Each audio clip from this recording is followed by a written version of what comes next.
You're listening to the Two Mics on TalkSport. This is a repeated programme, so please don't call the show as you won't get through, but you still may be charged. Enjoy!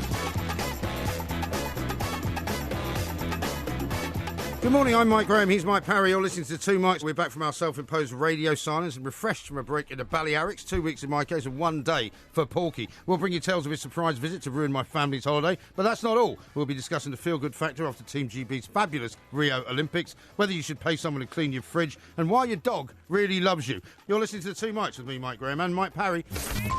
It is time to say a very, very good morning to my stalker, Mr. Mike Porky Parry. Very good morning to you, Mr. Parry. And a very good morning to you, Mike. And I do quite resent that implication that I was chasing you around the Mediterranean, you know, the Balearic Islands and all that. Yes. I simply, as a gesture of good faith, gesture of goodwill, the fact that we had a few matters to discuss, There was a bit of business involved. Considering we're going to Edinburgh next month and all that, I jetted out. This next week, actually. Next week, yeah. It's actually this week. It's this week. It's the end of actually this on week. Friday. It's on Friday. Yeah. It's Friday this week, yeah. You haven't got that wrong, have you? You just checked your diary. So far from next month, it's actually not even next week. In fact, it's this Friday. week. And it's in 4 days away. Exactly. Yeah, Yeah. we've got a flight. We've got to do a show here on Friday morning. We're going to leave here at 1 o'clock, straight to Gatwick, straight on a plane. Have you got details of the flights, by the way? Because I was looking for them yesterday and Do I can't find them. I thought that, and you would say that. So I've already put somebody in charge of printing out all the details so that when we arrive at the airport, we'll be able to get on the plane. Excellent, that's great. And get off the plane as well, because I had a bit of an incident in Mallorca getting off the plane. Did you? Yeah, well, you know the steps that they drive up to the side of the plane? Yeah. You know what happened? The wheel fell off the truck. Well, this would be the Porky Jinx, basically, Well, wouldn't it must have been. We were all stuck on the plane. It was a tense moment, but we got over it. That would have been good, actually, because then you wouldn't have been able to get out of the plane and then come and foist yourself even on me at that beautiful restaurant. They'd have to flown me back, that's right. But anyway, look, I did a bit of diving while I was there. Yes. There's a video of me diving. There is. If you go to, you can go to a variety of places, actually. So great is our media empire now, right? You go to Two Mics TV on YouTube, where you will see it. You can go to Facebook, the Two Mics page. It's out there on Twitter as well. Yes. There's one in slow-mo, which has to be seen to be believed. We're going to try and get a diving expert on over the course of the next couple of days. Exactly. Who can give a verdict on what the belly flop actually was like. Well, I hope we'll get him on today because it's in the wake of the Olympic experience, isn't it? Well, exactly. I was going to ask you if you're feeling good this morning, feeling better, feeling great about the country because of how well we've done. I think it is brilliant that, you know, it was all wrapped up last night and we've now officially beaten the Chinese in the medals table. Yeah. Is that, by the way... How do you think that's happened? Well, if you read what all the experts have to say, it's because we had massive funding compared to other countries, which came through the National Lottery, and what we did is we targeted those things that we know we're good at. Like canoeing. Well, I'll go into canoeing in a minute, but I'm getting fed up with telling people how I can't get any enthusiasm worked up for the chap who came 12th in the canoe slalom. Yeah. Because if you get another 4 years funding for that, it's basically an extension of the welfare state, and you're not really doing anything. I think you've been very unfair. Do you know how much it's cost for each medal that we've won at the Olympics? Go on, tell me. £4.1 million. 4.1 million. Now, when you think of it in the scheme of things, that's not very much money. To feel this good. Well, hang on. What else can make you feel this good? Well, hang on. If you win the Premier League, you'd probably have to, out of 38 games, you'd probably have to win 30, maybe 28 of them. You'd have to win 28, and then you could lose about 4, draw 6, something like that. 28 times 3, 26, that'll give you 84 points. So it might win you the Premier League, might not. How does your mathematical mind work? Well, hang on. You might need 87 or 88. Anyway, let's say... Yeah, but winning a gold medal's a bit more than winning a Premier League match. Yeah, but hang on. Let's say 29 or 30. Let's say 30 in a good season. Yeah. 30 times, you say 4.5 million. 4.1. That's 120 plus 15 is 135 million. Yeah, that wouldn't even buy you Lionel Messi. Well, I was about to say, so you pay not very much money. That's not much money to win the Premier League. 135 million quid. In fact, any team that has won the Premier League in the past, maybe with the exception of Leicester, would have paid an awful lot more than that. Yeah, I think you're probably right. So I think it's very good value for money. Good value for money, I agree. Yeah. I don't doubt that. But what interests me is that the places where we've won the most medals, right, or have the most funding. Rowing, we've got 32 million. Cycling, 30 million. Athletics, 26 million. Sailing, 25 million. Swimming, 20 million, which was particularly How much good. on canoeing? Canoeing, 20 million. No, I can't But the number of medals that. is up 19%. What, in canoeing? 20 million. Yeah, Why do we spend... Canoeing got 4 medals in canoeing. Yeah, but canoeing is a hobby. Canoeing... No, it's not. It is. It's Who do you know that has canoeing as a hobby? Well, I've already told you this. I'm not sure whether you're up to speed and were listening when I was talking about not, it. No. But I've only ever been in a canoe once when I went to the YMCA in Chester because they had a canoe club. Right. And I got in a canoe because it's on the River Dee and I paddled up and Did down. they actually put you in the river? Did they not put you in a little tank to No, practice beforehand? no, none of that, mate. I got down to... Because, you know, when I used to row, right, Yes. when I was in my secondary school, because we had a rowing team, because the captain, the PE teacher that we had was actually in the Munich Olympics, in the England rowing team. Was he? Yeah. Jim Clark is. Did you win anything? No. No, okay, yeah. No, yeah. but so it a wasn't... failed PE teacher. Well, yeah. you know, failed Olympian, but he was still an Olympian. yeah. And the point is, we would go down to Putney, where in know, on the southwest London part where all of the Thames, houses are, and they've got what they call the tank. Yeah. And you sit on what is a makeshift sliding seat, as if you're in a rowing boat. Yeah. But actually, you're not in a rowing boat. You're just you've got two bits of water, and you're pulling the oars because you have to practice before they put you in the water. Yeah, but you can't just go in the water and expect. Yeah, but that's for rowing. You see what? But canoeing's the same. You can't expect to know what you're doing in a dangerous river. What I objected to last night, we did a show last night, and I pointed out to you that this guy who's got a silver medal in canoeing. Yeah. Is now being called the fastest paddler on the planet. Well, how come you only got silver then? I don't know. Perhaps it must be the gold. Yeah, it must be the gold. Because you can't get a silver and be called the fastest man on the planet. No, that's right. Fastest paddler on the planet. Work. So he's got a gold. Second fastest. So he's the fastest paddler. But I mean, have you seen what these canoeist guys do? Because I was in Chester while you were away, and they've got a weir there, a bit similar to the weir you were telling me about in Bath. Okay, yes. And these poles hang down from somewhere. Yeah. They're on strings. Well, that's how they practice the slalom. And you have to dodge between them. But all they seem to do is, 90 right, 90 left. Oh, into reverse. Well, yeah, because 90 the hardest left, part 90 is right. well, the hardest part of the canoeing slalom is controlling the boat. Yes, I know, So but you've got to put the paddle in the water in a particular way and at a particular angle. But it has no merit as a spectator sport. I don't agree, and that's why nobody. I don't agree because I used to stand on the sort of part of overlooking the Bath weir. Yeah, when you've been drinking, obviously. No, not at all. No, but yeah, I bet you're in a wine bar locally. No. Well, I mean, I was a student, so I mean, I couldn't afford to drink that much. No, you used to go home to your grotty flat, didn't you, and drink cheap cider or something? Not true. No, probably. Incorrect. No. Anyway. But my point is, you could stand there and watch it for an hour because I found it fascinating. Well, I mean, that says a lot about you. Does it? I couldn't watch it for more than a minute because it's just, to me, it's just a guy in a boat in a frothy river waving his paddle around. What is exciting about that? So you feel no pride whatsoever in the fact that Team GB have come second in the Olympics? Of course I do. I think it's excellent, and some of the outstanding No, but you say that, athletes... but you're very mealy-mouthed about No, I'm not. You're slagging off the canoeing. No. What else would you like to slag off? Yeah, let's have a look. What else we got here? Not slagging anything You slagged off with rowers in the past. No, I haven't, never. You've had a problem with, what's his name, Sir Steve Redgrave. You slagged him off, he doesn't like you. Steve Redgrave had a good stroke, interesting Olympics, You hate cycling, right? I don't hate cycling at all. You slagged off cycling. I didn't slag off cycling. You don't think sailing's a proper sport, do you? Sailing is a proper sport because my mate Ben Ainsley sails out of... Your mate? Yeah, sails out of Portsmouth. When was the last time you spoke to him? Probably about a month ago. Really? Yes. What conversation did you have with him? Well, he was at the Land Rover. I said to him, nice boat.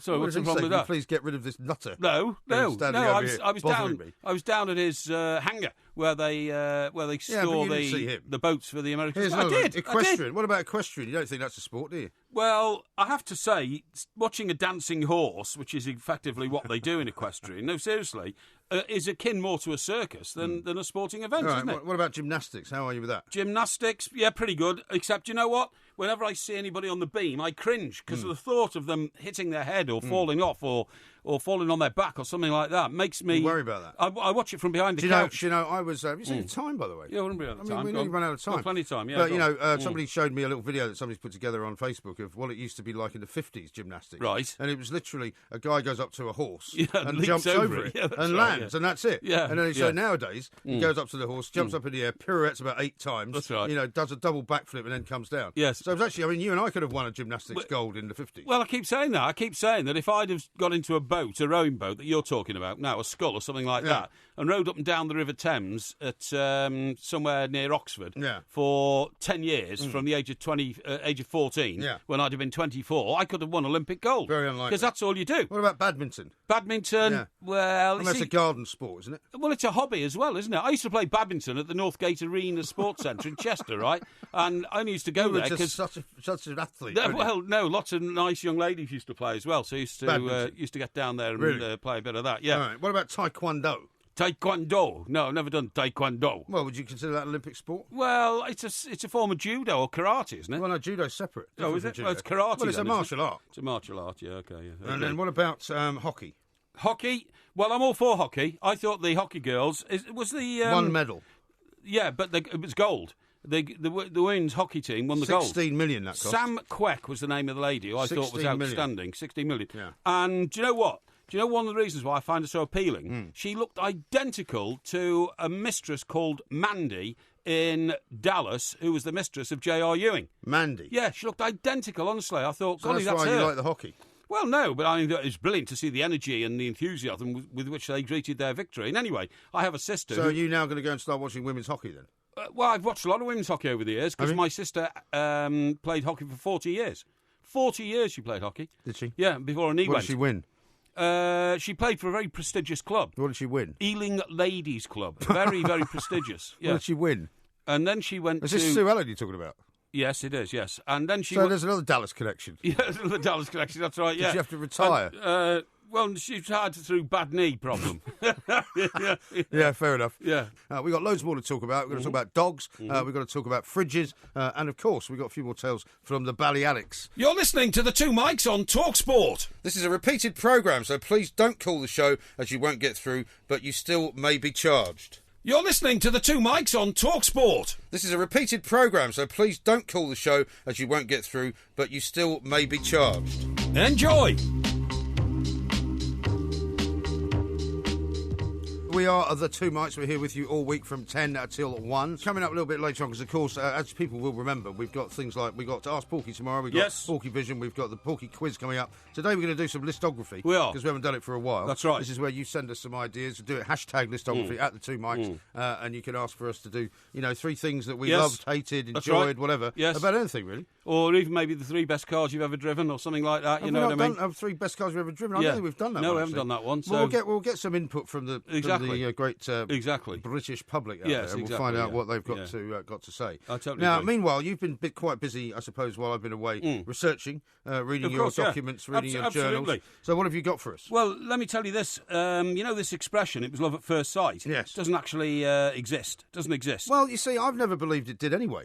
Really? I don't think love at first sight. I mean, you can have kind of lust at first sight. Yes. You can see somebody and go, but most of your life, person. most of your attraction to the opposite sex has been based on lust, not the pursuit of love. Well, most people's is. People don't walk through sort of fields full of flowers and birds on their shoulders, so you're thinking, my mind is wandering. I wander lonely as a cloud and all that kind of rubbish. Well, most people are attracted to each other physically before anything else happens. So what you're saying is that I realise it's hard for you to imagine. No, it's not. No, it's not. That basically, you walk around in life, and every time you see somebody who might be a willing participant, you assess in your own head the likelihood of having a sexual relationship with this person. No, that's not true. No, I think you do. No, we're not talking about that. We're talking about attraction. Yes. Right? People are attracted. But you've just said attraction is lust. No, I've said attraction is largely lust at the beginning. It's all about rumpy-pumpy. Well, no, because attraction to somebody of the opposite sex or of the same sex is completely and utterly visual, generally speaking. Yes. You look at somebody and you find them attractive. Yeah, but that's what you're talking about, love at first sight. Yeah, but it's not love. But but you just said it's lust, so you've really defined it, and I'm saying that's rumpy-pumpy. Well, it could be. It's not like some kind of carry-on film. I tell you what I thought was amazing. Jon Snow, who's a chap that, Not the one from Game of Thrones. No, not the one from Game of Thrones. The guy who wears the red socks. Wears the red socks. You don't like him, do you? Reaches on Channel 4. Well, no, he's always been a bit pompous towards me. The reason you don't like him is because he wasn't very nice to you. Well, he regards himself as a superior academic intellect journalist and looks down on people like me so he should. Who have conquered the field of tabloid journalism and now powered through a stunning radio career. You see what I mean? Stunning. So he doesn't like it. But anyway, people have been stunned into silence. He once actually admitted that he sees every woman he ever meets as a potential sexual partner. Yeah, which I thought was quite honest. Well, really, that's very philosophical and indeed intellectual of him. He went out once with. Do you remember that time he went and did the cannabis experiment? Yeah, that's right. Yeah, and he nearly When he got stoned in a room. That's right. And he filmed himself. And he felt like he was going to commit suicide or something because it was such a dark place to be and all that. Right. No, but the best story about him was when he was a news journalist with ITN, right? So he was doing proper stories, wars and all that kind of stuff before he became a sort of political hack, if you see what I mean. He went out with, the first 2 women newsreaders. One of them was Angela Rippon. Oh, yeah. And the other one was Anna somebody. She had a very beatific Ford, round face. Anna Ford, yeah. Well, he started going out with Anna Ford. That's right. So I was a young reporter on the Express. We all pile round there, find out where he lives, start knocking on the door. His flatmate opens the door, and we said, "Oh, hello, mate, we're all in the same business here, we're from Fleet Street, and what do you want?" He said, "Well, old, your flatmate's Jon Snow." "Yes, that's right." "Well, a lot of reports in the paper that he's romancing Anna Ford, who is the most famous female newsreader." Did Anna Ford not get quite shirty as well and take all sorts of papers to court and for invasion of privacy and all the rest of it? I don't know, I think she did at some, maybe not then, but she certainly did at a later time. Somebody took pictures of her on a beach or something like that. Yes, okay, something like that maybe. But anyway, this flatmate says, "Oh, John," you hear this, "Yes. A few boys here from Fleet Street want to have a chat with you about this stuff about Anna Ford." And do you know what he did? What? He said, "Well, you can tell them all to off." Really? Yes. What, the F word? No, the P word. Oh, right, okay. Yeah. And then... Well, he's entitled to do that, isn't he? No. I would do exactly the same. I wouldn't. If a journalist turned up at my doorstep and wanted to speak to me, I'd say, "Look, I don't want to talk to you, thanks. I've got nothing to say, but I appreciate you have a job to do. Thanks for coming round. Would you like a drink before you go?" That's really? what yeah, of course I would. That's what you do? Yeah, of course I would, yeah. That's because you're so lonely, though. No, I'm not lonely. I'm not lonely. In fact, funny you should say that, Funny you should say that, because in all those reports that I read... I thought you never answered the door anyway. You told me if somebody rings your doorbell, you ignore it. I do. But if anybody clocks me, sometimes people clock you coming in and out, don't they? Or clock you in the street or something like that. Like the man who climbed through the window at Pizza Express to get to me. Tell me that story. Yeah. Somebody tweeted later on, I asked if it was Liam Gallagher, because we didn't actually get a chance to get to that. Well, it could have been. By the way, one of the questions I was asked by our producer, Mark, before we started the show, was he said, "I realise you've been away, but has Mike Parry been involved in any Twitter spats since he was last on Talk Radio?" No, I don't get involved in Twitter spats. I don't think you have you? No, I don't think I have. Actually, I think you've turned over some kind of weird new leaf. Really? Why? Yeah, because you came out to the Balearics, and I think you've been transformed into a much less kind of poisonous individual. I don't think so. But I've got something here to tell you about the Massachusetts Institute of Technology. Okay? Oh, yeah, MIT, as we call it. Yeah, that's right. They say that you have probably... See, you just said to me I've got no friends. Yeah. Well, I've got even less now, because this report says research shows that all of us have only half as many friends as we think we have. So, well, half of zero is still zero. Yeah, well, yeah, exactly. But I mean, in many ways, you're quite right to say that, you're not quite right to say that you don't need friends, but you're quite right to say you shouldn't have very many. No, I don't think you can't really trust somebody that says, "I've got 200 friends." No. James Brown, the famous soul singer, who was Godfather of soul. Yeah, Godfather of soul, madman. He was a bit mad. I remember in one interview, he said, "Let me tell you this, man. Let me tell you this. You got enough friends to count on one hand. You ain't got that many friends, man. Believe me." And that was his view. Well, he certainly didn't have very many friends. No, well, those that he did sort of... What you're saying is that some people who think that you that like you actually don't like you at all. Yes, that's right. But I think that's particularly true in your case. Why? Well, because you always say things like... I mean, you said Ben Ainsley was a friend of yours, right? Well, you're clearly not. No. He's clearly not a friend of yours. No. I happened to see him because his hangar, where he floats his boats from... that doesn't mean he's a friend of yours. Where he floats his boats from is right opposite my penthouse down on the coast, right? And well, it's across the water, actually. It's across the water, that's right, yeah. Well, you can see it from... We've seen the view from your penthouse. Yes, it looks about 3 floors up. And it's across a sort of looks like a muddy kind of marina. The other thing that's really upset me this morning, by the way, is I've read that, talking about that part of the world, HMS Illustrious will be setting off on its final journey next month. Are all those boats still there, then? Was there 4 of them? The Navy boats? No, Illustrious is a former aircraft carrier. It's been decommissioned. Oh, right. And it's making its final journey next month to a Turkish scrapyard to be broken up. Why can't they keep them and use them as like a museum or something? How many would you keep? I mean, at one time we had 60 surface ships. I would love to walk around. Ships. But I would love to walk around an old aircraft carrier. Yeah, well, really interesting. Yeah, well, I agree. But we've got one on the Thames here, haven't we? You've got HMS Belfast, which was like a minesweeper or something. No, it wasn't. It was a battleship. Well, it wasn't actually. It was a cruiser. It was a frigate, wasn't it? Something slightly smaller than a battleship. Okay, I think it was, yeah. But it's got guns on it and all that kind of stuff. Yeah. But I mean, an aircraft carrier is so much bigger. I'd love to walk around an aircraft carrier. Yeah, but I mean, our aircraft carriers are only 1/3 the size of the American ones, except when the new one comes along. What, you mean only 1/3 of our aircraft carriers work? Is that what you mean? None of our aircraft carriers work now. They've all been scrapped, including Ark Royal, which is a damn tragedy. That is a shame. But on the friendship thing, a lot of this is sparked, of course, by social media. Yeah. People think, I've got friends all over the world. Yeah. But you ain't got friends all over the world. Now, But this is also a study of students, right? And it says that 94% of the students expected their feelings of friendship to be reciprocated, but that happened in only 53% of cases. Yeah. Students are notoriously, shall we say, naive. Fickle. No, but also naive. Yeah, but they go into the world believing that everything is good, go into the world outside thinking that everyone's nice, and they have these great sort of, feelings of optimism. Yeah. And so, of course, they think that everybody likes them, when in fact they may not be very nice people. Who? The people who are actually the people themselves. Yeah, I see what you mean. The people that they are responding to. I mean, you might walk around, for example, thinking that everyone likes you and everyone admires you. Everybody has feelings of sort of warmth I think towards that you. Generally speaking, without trying to sound pompous, I think that generally speaking that's true. No, I do. Do you? I do. Most people You really think that? I can tell you that of all the people that used to work with you, barely, I would say, 5% of them like you. Well, I think that's ridiculous. Well, funny enough, actually, when I went to a Daily Express reunion by the way. When I went to a Daily Express reunion, all sorts of people were refusing to shake hands with me and all sorts of rubbish. You know, it was all, Well, there was a Scots guy that came up to you and said, "I just want to tell you this. I didn't like you then, and I don't like you now." And then he walked off. Well, no, he waited for a response. But I hadn't seen you for like 20 years. I hadn't seen you for 20 years, and the funny thing is, as we were queuing up to get in, it was in the old Daily Express building. I was near the front of the queue, because, of course, I always get there early and all that, and he was at the back, and I kept sort of waving to him, and I kept thinking... Jim, his name was Jim Brown. No, Jim Watson. Jim Watson, that's right, yeah. And I kept waving to him, and then I thought, oh, poor guy's got so old, his eyesight must have gone. No, it hadn't gone. No, he hadn't gone. He was ignoring me. So he got together with his bunch of mates, quotes in mates. These were all the moaners in the newsroom. It's interesting regarding friends, actually, because these are were all people who you would think were friends with each other. Yes. But when the time came for redundancies, they would stab each other in the back, literally absolutely. faster than you could say, payoff. Yeah, that's right. And they all got together and started moaning, and then you're absolutely right. He came over to me and he pointed his finger at me, Can I say something to you? I said, yeah. He said, over in the corner. I said, no, say it here. What's the problem? I didn't like you then. And I don't like you now. I've already done that. I know, but he was waiting for my response. Yeah. And in fact, I had a huge glass of white wine in my hand, I remember. Unusually. And I just smiled and said, OK, that's fine.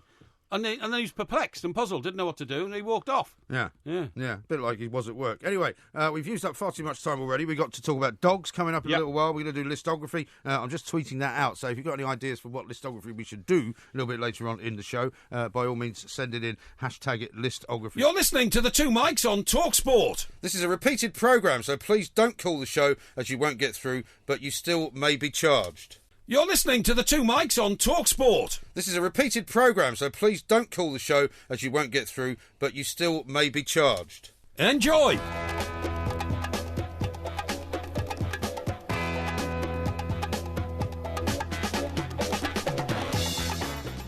We are the Two Mics. There will be a podcast coming out a little bit later on, of course. Now, we've got lots of things coming up this week before we head off to Edinburgh. First of all, we've got to find the tickets to make sure that we're all sorted for that. Exactly, You've got to get your passport in order, make sure it's actually valid. Yes. But I presume you have to use that when you went out to Mallorca anyway. Yes, indeed, yeah.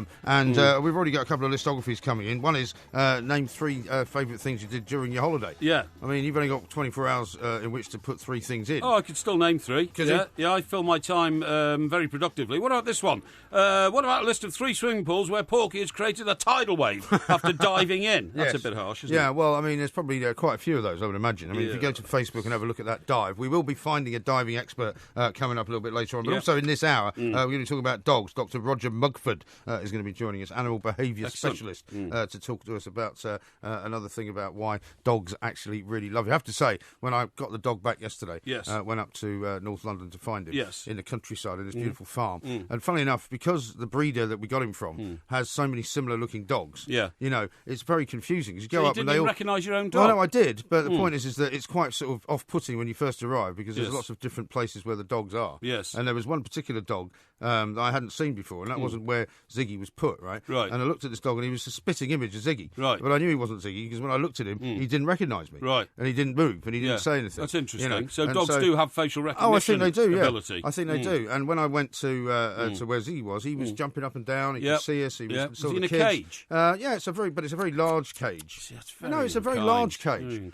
It's not unkind. This woman, I tell you, she was on Channel 4 on Sunday talking about how she looks after dogs and how she's such a successful breeder and all the rest of it. And she's a very well-known person, and she has great respect in the business. So it's not at all cruel. What she does is not at all cruel. And also, the other good news, it's not far from my hospital, is it? Harefield Hospital. It's not very far from there. So next time I'm in there for the quick once over, you can, bring me a little... Bring you what? A little refresher. What? A little refresher. Why? Well, just to refresh me. What are you talking about? Well, I'm Have talking you gone about... mad? You didn't sleep. We didn't finish until 11 o'clock last night. Yeah. No. I don't hang around in the dog kennel. No. I only go there once a year. They don't have any bars in pubs. That's in hospitals. That's all I'm saying. So, really? A little refresher. Well, why don't you go to Scotland? Yeah. Well, I'm not going to the hospital in Scotland. Well, I'm sure? not planning to. Well, anyway. we're doing 3 nights at the Edinburgh Festival. You may find after the third night you may have to admit yourself. It could be. The other thing is that at Harefield they have a beautiful open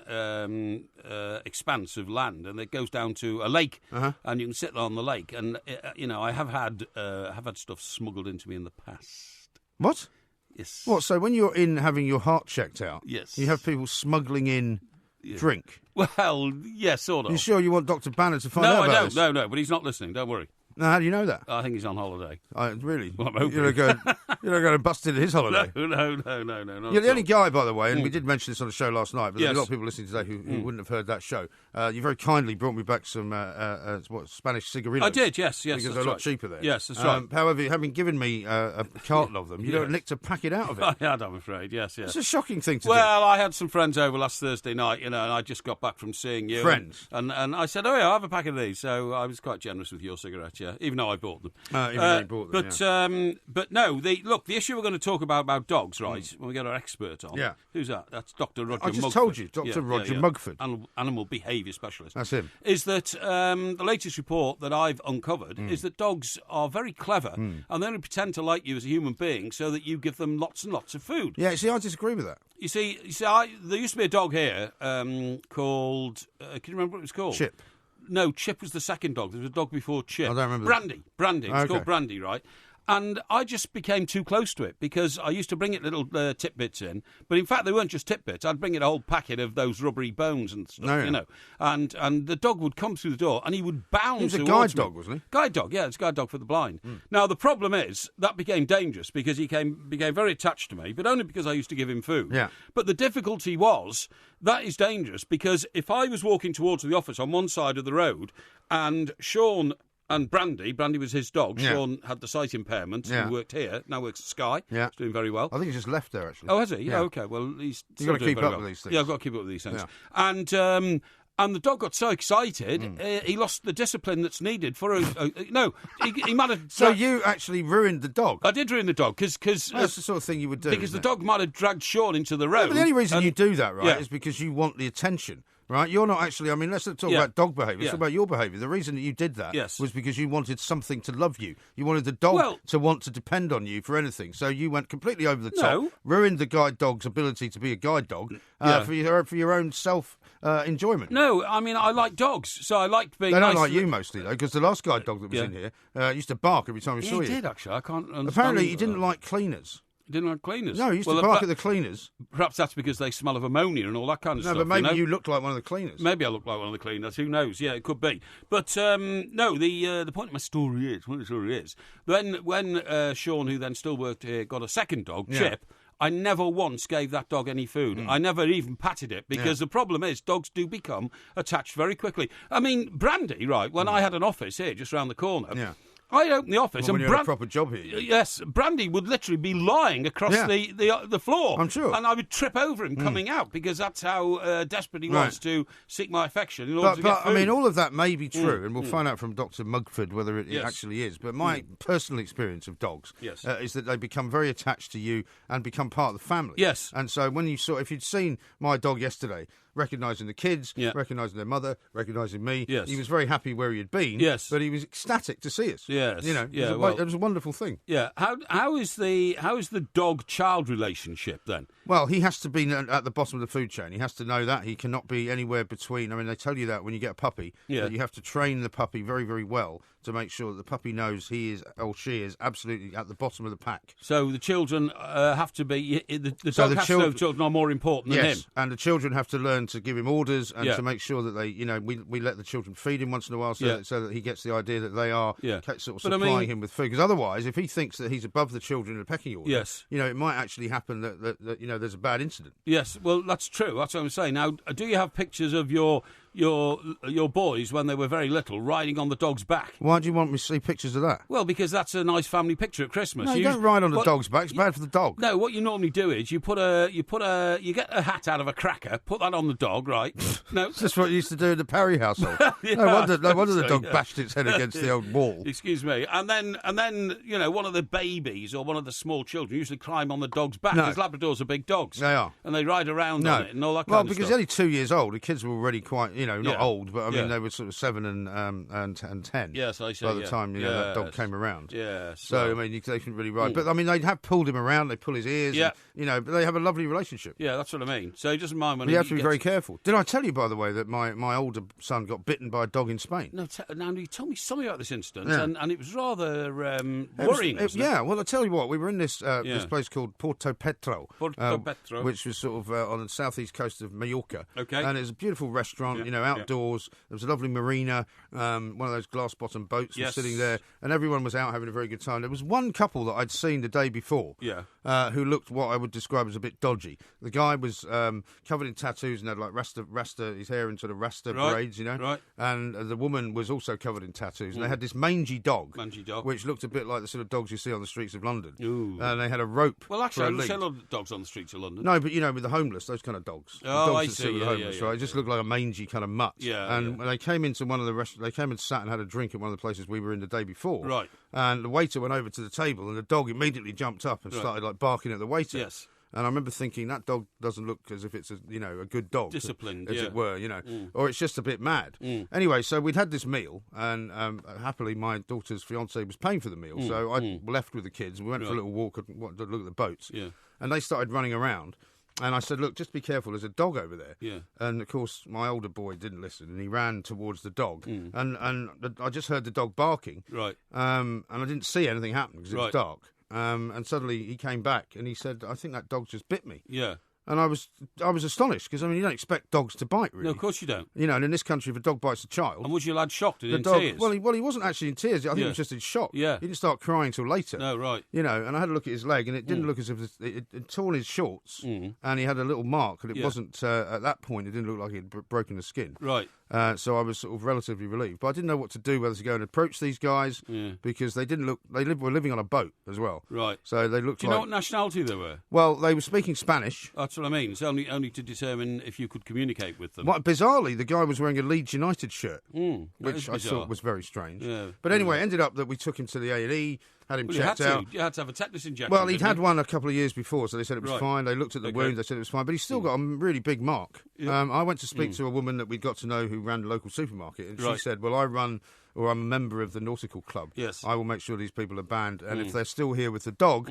and she just did this, drew her finger across her throat. What, like the local? Because I said in England. Would, I just said in England, if a dog bites a child, they put the dog down. Yeah, that's right. Yeah. And she said it's the same in Spain. Right. Okay. So the dog actually, because she said it might bite another child. But did you take a picture of the wound? Oh, yeah. So there's evidence. Yeah. And did you give it to the woman? Absolutely. Oh, there you go. Yeah. So we don't know what happened, but I mean, it was quite a traumatic event for him. It sounds very traumatic. But luckily, he was all right. So, sounds very traumatic indeed. We'll talk some more about this with Dr. Roger Mugford. Indeed. Animal behaviour specialist, who is coming up next. We are the Two Mics. You're listening to the Two Mics on TalkSport. This is a repeated programme, so please don't call the show, as you won't get through, but you still may be charged. You're listening to the Two Mics on TalkSport. This is a repeated programme, so please don't call the show, as you won't get through, but you still may be charged. Enjoy. It's a wonderful night, you gotta take it from me. It's a wonderful night, come on and break it on down. It's a wonderful night, you gotta shake it from me. It's a wonderful night, come on and break it on down. It's a wonderful We are the Two Mics. We've been talking a lot about our little trip to Spain. Well, in my case, it was a proper holiday, and in Porky's case, it was a little trip to Spain. We'll tell you a few more tales about that as we go, because I've got to tell you about a horrendous scenario at Stansted Airport, which, if anybody's going on holiday from now until the end of the school holidays, you should stay away from. But I'll tell you about that in a little while. That's great. Dr. Roger Mugford is coming up very shortly. We've got listography to do, so if you've got any particular things you want us to give you our three best or worst versions of, by all means, hashtag it listography and send it at the two mics. That's right. I can read you a few tweets out.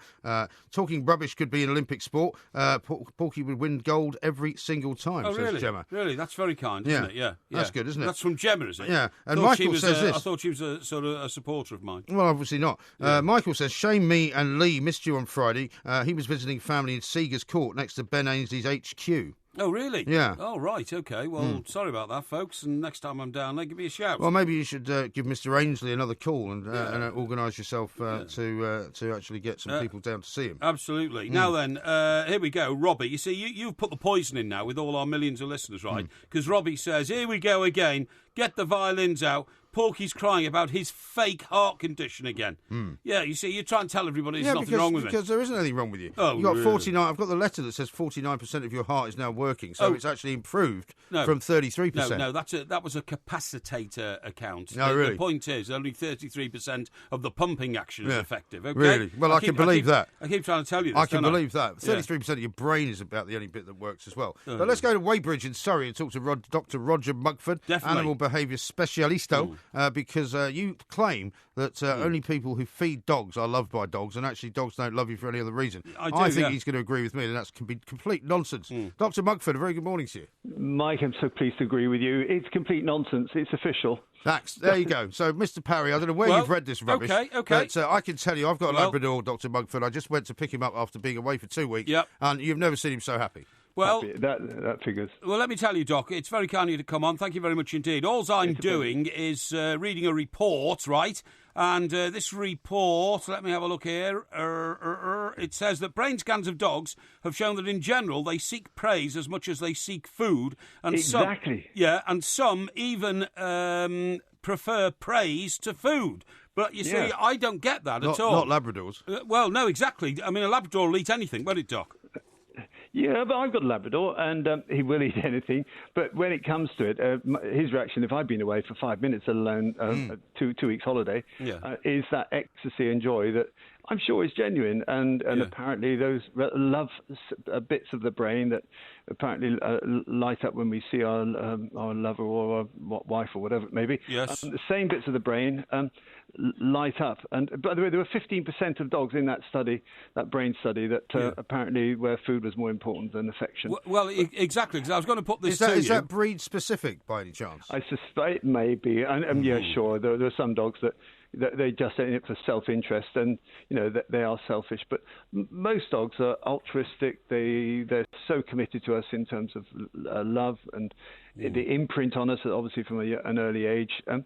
And they'll do anything for us, and they're committed to all these old-fashioned notions of service and commitment and loyalty. The food and us giving the food comes as a bonus. And the reason it's relevant to dog training, and anyone out there listening who's interested in training dogs, there's been a big fashion to just use treats, tidbits to reward dogs for doing the right things. They come and all that stuff, and that's not enough. You've got to have a strong, loving relationship as well. And dogs will work for you just because they respect you and they love you. You don't need to always be carrying a pocket full of food. OK. Now, obviously, you're aware of this report, Doc. It's in a journal I read, which is the Social, Cognitive and Affective Neuroscience publication. 15 dogs... Widely available in every news agent near you. I picked mine up at W.H. Smith. Very well spotted, Dr. Mugford. 15 dogs trained in 2 tasks and all that sort of stuff. But, excuse me, what they're saying is, throughout all of this, are things like, where did a dog learn to suddenly lick human beings? I mean, they lick us because they want us to like them and give them food, don't they? Why else would they lick us? Well, they lick everything, though. They lick themselves, don't they? Don't forget they're pack animals. They rely on one another for social support in nature, and we just impose ourselves into their pack culture. So, and if you think about it, we've got the tribal and family cultures, which are constantly being undermined by technology and everything else. But we have a very similar sort of evolutionary background as the dear old dog, which is why they start off with a heads-up advantage over, say, cats and other mere animals that just remain the way they always are. But dogs become mini humans. Yes, OK. Now, Doc, I want you to focus on a story I can tell you about Tynemouth, where I used to live. There's a pub at the end of Tynemouth High Street, and in that pub there's a glass case with a dog in it. And what happened was, it's a very famous story, similar to the famous story of Greyfriars Bobby, the Edinburgh dog. But what happened was, this dog was on the harbour side every day when its master went out fishing, OK? And when the boat came back, the dog would, jump up and down and all that. Anyway, one day the master went out fishing and the boat sank in a storm and he never came back. It's a very famous Edinburgh tale, this, Well, this is from Tynemouth in Northumberland. There's another story like this in Tokyo, but carry on. OK, yeah. So anyway, the dog then lived on the quayside for the next 14 years, right? Because he kept waiting and waiting for his master's boat to come in. It never came in. But if you apply that to the Greyfriars Bobby story in Edinburgh, what they say is the dog was very, very bright and worked out that if it appeared to be a mourning dog, mourning for its master, he'd get loads and loads and loads of food. What was the point of going anywhere else and trying to, scrabble around in bins? So doesn't that show that dogs do have alternative motives? Dr. Mugford, the trouble is, without you, I'm sure you may have deduced this already, the man to my right, my broadcasting partner, Mr. Parry, is one of those people, one of those individuals who thinks the worst of everyone, including dogs. He assumes that everyone's motive is a bad one. Well, I don't want to intervene between the two mics,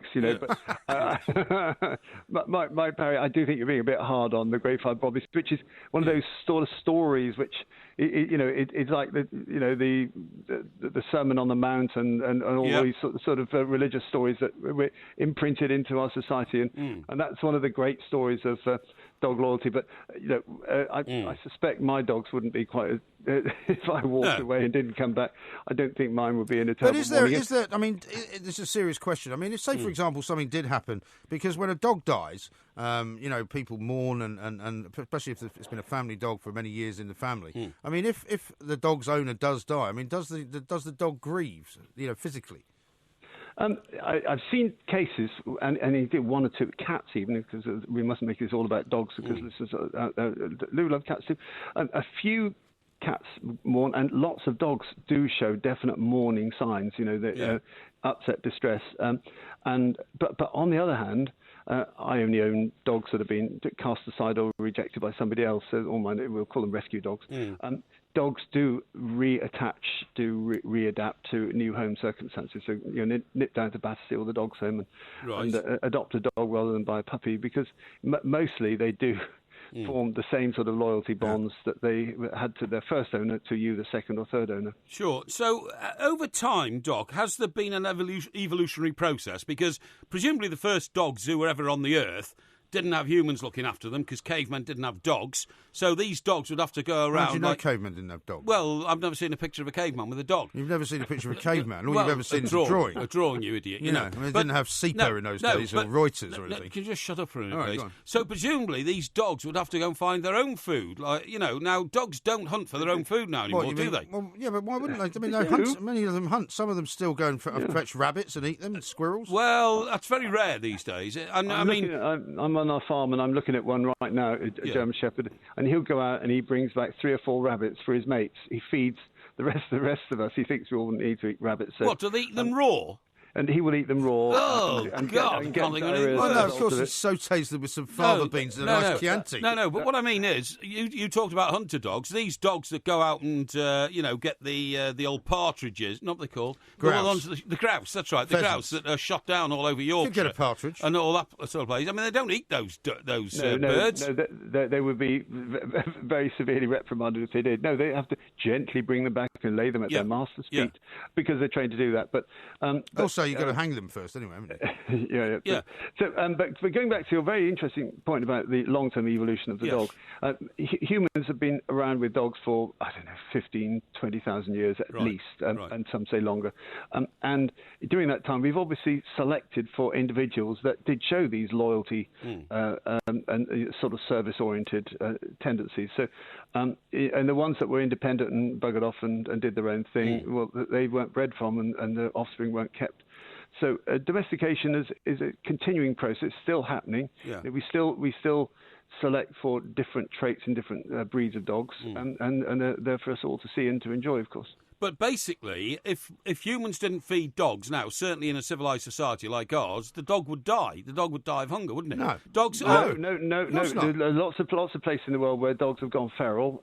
Australia being the perfect example. Well, lots of Mediterranean countries, a lot of Mediterranean islands, particularly in the Greek islands, there's a lot of dogs wandering around wild. Yeah, but they couldn't do it in this country, Doc, because they've got no experience of doing it. What I'm saying is, if you're, for instance... everything you're saying, he's saying is wrong. No, for instance, an old chap has a dog, right, but he keeps his back door open because he lives in one of these communities where, everybody's back door is left open, OK? So the old chap dies...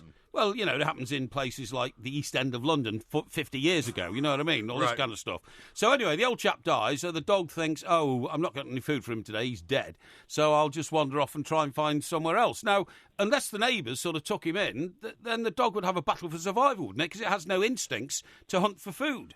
I promise you they do, and they very quickly return to a semi-feral state. Lots of dogs go missing, and people are walking, I don't know, in the Yorkshire Moors or Wales or Dartmoor, and these dogs very quickly learn to avoid human contact. They're scared of people, and they become hunters, and they can be quite self-sufficient. Now, obviously, tough winters or the absence of usually rabbits, then they're going to starve. But lots of little handbag dogs, Shih Tzus and things, would have a bit of a hard time catching rabbits. But I'm looking at a big German Shepherd and a Labrador. And, I'm not going to put him to the test, but I'm pretty sure they make a good job. I think you're right. I see. I think you're absolutely right. I mean, my dog, which is very happily domesticated, yes, we live rather like you, Dr. Mugford, on quite a farmy type of scenario.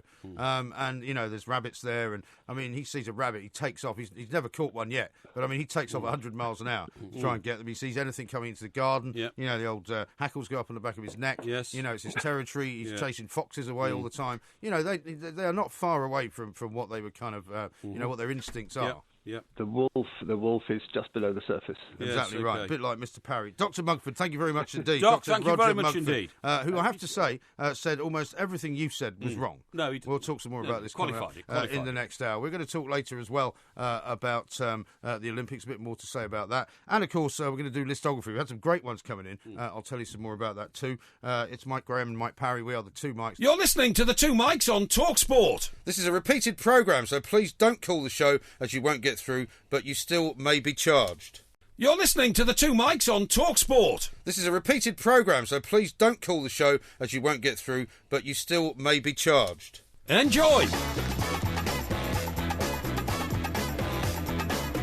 Good morning, I'm Mike Graham, he's Mike Parry, you're listening to Two Mikes. We are back, we've been away for 2 weeks. Well, I've been away for 2 weeks. Porky's been sort of on and off the radio in various different guises and doing various different expert interviews on various different things. And we've got lots more to do coming up in this hour, of course. We're going to be doing listography. We might choose which listography we're going to do. But also coming up in this hour, we're going to have an analysis of your dive, which you did into my pool at my luxurious villa in a place called Centennial. Very nice villa, by the way. It was beautiful, wasn't it? I must pay you a compliment on your choice of abode. Yes, well, I mean, I had nothing to do with that, really. That was all organised by the mother of my children. Yes. They're very good at these things. Yes, Because trying to book a villa is a nightmare experience because you have to go through all these different websites. Well, you have to put in the number of people, the amount of money you want to spend. You have to go all the way to the end. It's a bit like booking a railway ticket. Yes. Until you find, it's not available on those dates. Yeah. Well, do you know what? When I got there to see you, because, of course, it's a surprise visit, so I didn't radio ahead and said, get me a hotel room or anything like that, you know? But I went to 3 5-star hotels, all in the same street, to be told we haven't got any room at the end. It was Mallorca in the middle of the summer. I just couldn't believe it. I said, one room, and in the end, I ended up paying for a suite, you know. That's how dedicated I was to trying to improve your life in the second week of your holiday. Really? See what I mean? Well, thank you very much indeed. Well, I'll tell you what, the holiday almost got off to a terrible start because we'd booked this thing at Stan. Normally what you do is you take the car to the airport, and normally at various different airports they have, you have a various different choices. I mean, you could go in a long-term car park, in which case you take the car about 10 miles away from the airport and then haul all your bags out, wait for a shuttle bus to come and bring you there, which I absolutely detest. I don't like to do that. Exactly. Short-term car park, obviously, is too expensive to do. Yes. But they've got something in between normally, which is called a sort of valet parking type scenario, that's right? Where you drive your car right to the terminal, you give it to a guy who then stores it for you somewhere else. Yeah. Preferably not off-site, because sometimes they then drive them around for the 2 weeks that you're away. Or live in a field and you've got weeds growing through your bonnet. Exactly. Yeah. But at Stansted this time, they had something called meet and greet, which was their version of valet parking, right? So I thought, that's okay. But we were flying at 7:30 in the morning, so we left the house at something like 3:30, quarter to 4. Yeah. Got up there, and everything went very smoothly, very fast to the airport. Got to this meet and greet sort of entrance, Yes. and there was a traffic jam. Yes. A traffic jam that wasn't moving. Was that a 4 traffic o'clock jam in the of morning. cars that needed this service? The same service, Yes, yeah. I see. And so everybody had obviously decided this is the way we're going to go. Yeah. Because I think they'd got a special offer on or something like that. And right? was this going out or coming back? This was going out. Going out. So you've got no time to spare when you've got a plane to catch. Well, not a lot. I mean, because you know what sometimes some of these budget airlines are like. I mean, you've got to queue up for hours, and it's not at all the nice scenario that you'd like it to be. No, anyway, we sat in this on British Airways like me. Exactly. But you're on your own. You see, this is a bit you don't understand about when you're flying with kids and luggage, and you can't all go business class. I don't have that kind of money. And I mean, otherwise the kids are saying things like, "Why don't we get a private jet, Dad?" And I'm like, "Well, we can't get a private jet because one, I don't want to spoil your rotten, for next year. And two, I'm not Tom Cruise. Thank you very much." Okay, yeah. Anyway, so we're sitting in this traffic jam, and the minutes are ticking by, and the way it was meant to work is you're meant to drive through this barrier. It recognises your registration number. And you drive in and you drop the keys. That's supposed to be what happens, right? Yes. Instead of which, we eventually got to the barrier, and there's guys running around. There's two guys in shorts running about, sort of talking to people in every car. And this guy suddenly appears at my car and he says, "Oh, can you mind talking into that speaker?" I said, well, what's happened to the recognition and number plate? Oh, it's not working. It's not working. Oh, great, right. okay. Yeah. So this voice, a very crackly voice, like this, I'm sorry? What's your name? Yeah. And I'm like, this is my name. What's your registration number? Yeah. So they haven't even got any idea of who's coming in, right? Yeah. So given that, they finally let the barrier up.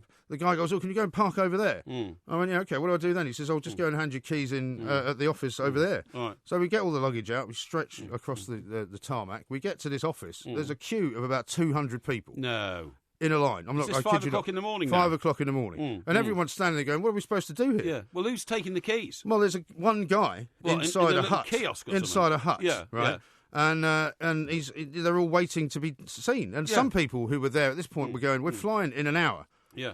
We can't wait. And presumably this man had to tie some sort of label to the keys to identify which car they were with. Yeah. And the temptation And would put be it somewhere. to chuck them all in a waste paper bin. Yeah, Yes. absolutely. Yes. And so eventually some other guy appears and he goes, he starts handing out like these yellow things, which are like tags with luggage tags. Yeah. He says, like, write your name, write your registration number, tie it to your keys, and just drop them in a box. Yes, that's right, yeah. And I'm like, I'm not doing that. I've got a nice car here. I'm going to lose it on the way back. Sure. But it was a complete shambles. Well, complete and utter shambles. These things happen on holiday. Well, except the funny thing is, there was a couple of German couple who I got talking to, and they said, "Why is it that this only happens in Britain?" Did they say, "Why is it Right. on this happens It was in something Britain?" like that. They were like, "Why is Britain so inefficient?" I said, "I don't know. Yeah. I really don't well, know." You can't answer that question, I'm afraid. And it was an absolute mess. Well, the Spanish are pretty inefficient as well. Well, I wouldn't say that, actually. Mallorca Airport's pretty well organised. Well, except for the guy who's driving the lorry with my steps on it. I mean, yeah, we keep going on about that. Well, I've just got to remind the audience of the travails I have to go through to do things like make a nice gesture and come out and see you. The thing for you is, right, slamming the door in my face. Yeah, but you know nothing at all about travelling with children or with groups of people. Well, I have to child bond to myself, of course. Well, so you say. But I don't believe you. I believe that you were born like a little short guy with a beard and a sort of bad attitude, and you were just always the same person. Well, hold on the insults. I can't imagine you as a child. Just hold on the insults for now, because I've got this interesting story. Yeah, so my executive jet lands, in the sense that I was in business, obviously, and they drive the steps up. How much did that cost, if you don't mind me asking? 440. What, return? No, to go out. One way? Yeah. Sorry, what are you laughing at? 440 quid? Yeah. That's ludicrous. And it was 210 coming back. And did you get any freebies? Well, there's not even a lounge at City Airport. No, there's not lounge. You know, one of the reasons I thought, look, at the rate that I like to drink when I go on holiday, it's probably cheaper for me to buy a business class seat, take the free booze, than buy... it's only a 2.5 hour flight. Yeah, I know, than buy economy and pay for the booze, right? And then, to my horror, because coming back, I had to come back economy because I couldn't get upgraded because they didn't have the technology, British Airways, to upgrade you. I found out that the booze is also free in economy. Yeah. So a bit of a waste of time. Yeah, complete. But anyway, so a waste of money as well. So, so the whole trip, 440 out, presumably another 300 back or something? It was 210 back. All right, so that's 650. And then it was £100 each way to get up to your villa. So that's 850. And it was... And the hotel? 300 for the hotel. Yeah, so that's over 1,000 quid. Yeah, that's right, yeah. It's not bad. For a day trip to Mallorca. But anyway... No wonder you don't go on holiday. That's right, yeah. So anyway, the guy in the lorry, which has the steps on the back, he drives up to the edge of the plane. You've already told this story. No, I've got to tell it again, because people might have missed it. Because the wheel fell off the truck. Yeah, well, the wheels have fallen off this show. And so the Mallorcans, because they like to be called Mallorcans, not Spanish, you know that, don't you? I do, yeah. You know they speak a different language. Well, it's not quite different. It's different actually dialect. similar to Catalan. Yeah, that's right, different sort of dialect. they couldn't figure out why they couldn't interlock the stairs onto the plane. The answer is one side of your truck, mate, was about 4 inches lower because your tyre fell off. Well, about 6 inches lower because the wheel fell off. Well, I was very helpfully banging someone on. would have noticed? Hey, You think someone would they'd have noticed? Yeah, but I'm banging on the plane door, on the plane window, because I wanted to get off, pointing to the the wheel, and there was all K, and all that kind of stuff. KKK. Yeah, That's like something else, isn't it? no QUE. Oh, right. K, Okay. and then eventually somebody noticed, but then they couldn't move the steps because the wheel had fallen off. Yeah. And so they had to just move the plane a bit actually to get it parked where another set of steps could come up. So it was a bit chaotic, I have to say. Yeah. Speaking of, I remember there was a great story from the old days of the Express and the hot metal days on the KKK front when I was told this story by the Ku Klux Klan. Yeah, the features editor. Some guy, he was doing a headline. Yeah. Something to do with the KKK back then when they were exposing them as racist and all the rest of it. And the printer came up, with his kind of apron on. Yeah. And straight to the features editor says, "Oi." He said, "We can't print this." And the feature editor was like, "What, is there some kind of problem with the political situation down in the print room?" He went, "No, we haven't got 3 capital Ks in Helvetica bold."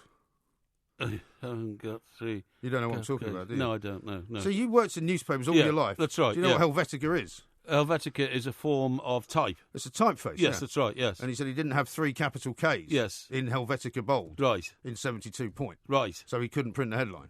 But he could have used 1 3 times, couldn't he?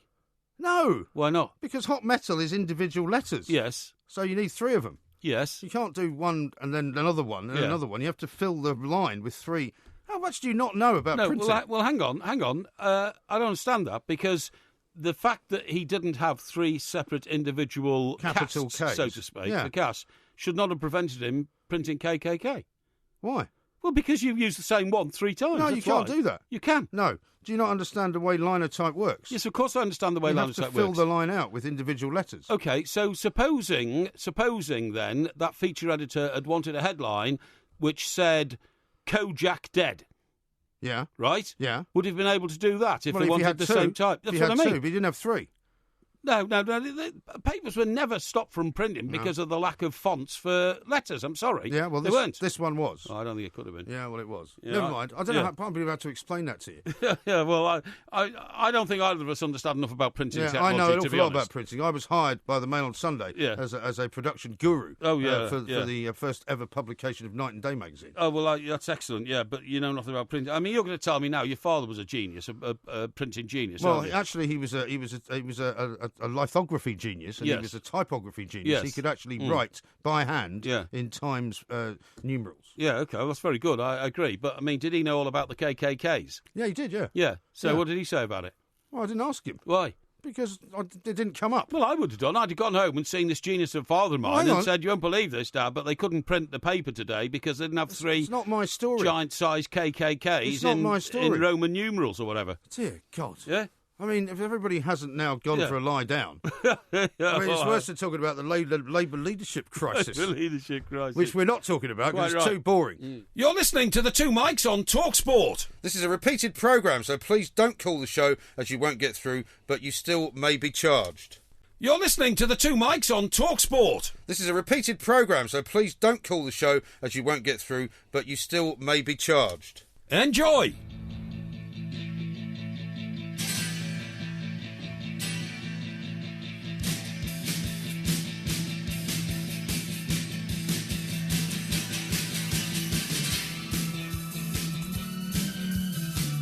We are the 2 Mics. There will be a podcast out a little bit later on, of course. I've actually got some listography things I've finally been able to get up here, so shall I run through some of them and see what you think? Yeah, okay, fine. One from Paul says 3 favourite views. I quite like that. You like that? I quite like that, that's quite good. 3 favourite moments of your 2-week sabbatical from Sam. Yes. 3 sports which aren't Olympic events but should be from David. I don't know if the Olympics have come and gone now. I think they have. Roy says, since you're up in the homeland this weekend, list the 3 things you like best about Scotland. Yep. 3 sporting predictions for the remainder remainder of 2016 Yeah. from Pete. I think we're going to do sporty stuff here. No. Porky's 3 favourite memories with MG from Julia. Here's one. Well, they're all bad ones, I'm afraid. A list of I've tried this one. List of swimming pools Porky's created a tidal wave in. 3 favourite things you did during your 2-week break. 3 favourite views is all right. I think it's great. Should we do that it's great. And I'll tell you what we'll do. Later in the week, we'll do 3 favourite things you like about Scotland as we're going up to Edinburgh That's on Friday. a good idea. Okay? We can do it Thursday, couldn't we? Yeah, we'll do it Thursday. Okay? So we'll do 3 favourite things we like about Scotland. That's great. Okay? You may come back with 3 other favourite things you like about Scotland that you didn't know about. Yeah, well, absolutely. I may do. All But right. yeah, definitely. So we'll do that a little bit later on in the show. Thank you, We will, Paul, yeah. for that. We'll do that in about half an hour or something like that. Now, Okay. listen, I'll tell you what I'll talk to you about, because go while on. you've been away, of course, I studied my journals. Now, Of course. you know, most of the time I accuse you of being bone idle. You do, actually. It's rather, I would say, ungratefully and indescribably wrong, because I'm not at all idle. Well, anybody who's ever seen one of our live shows or even bought the video or downloaded the video, which you can do by going where? I've forgotten now. Well, if you go to Vimeo and just put in the 2 Mics, I put a link out today, actually. Oh, on yeah, that. okay. Or you can just go to the 2 Mics website. Go to the .co.uk. 2mics.co.uk website, and it's all there, because we're going to be, very active this weekend in Edinburgh. But anyway, what I was going to say was, anybody who's seen you walk on the stage immediately thinks that you're half dead because you walk so slowly.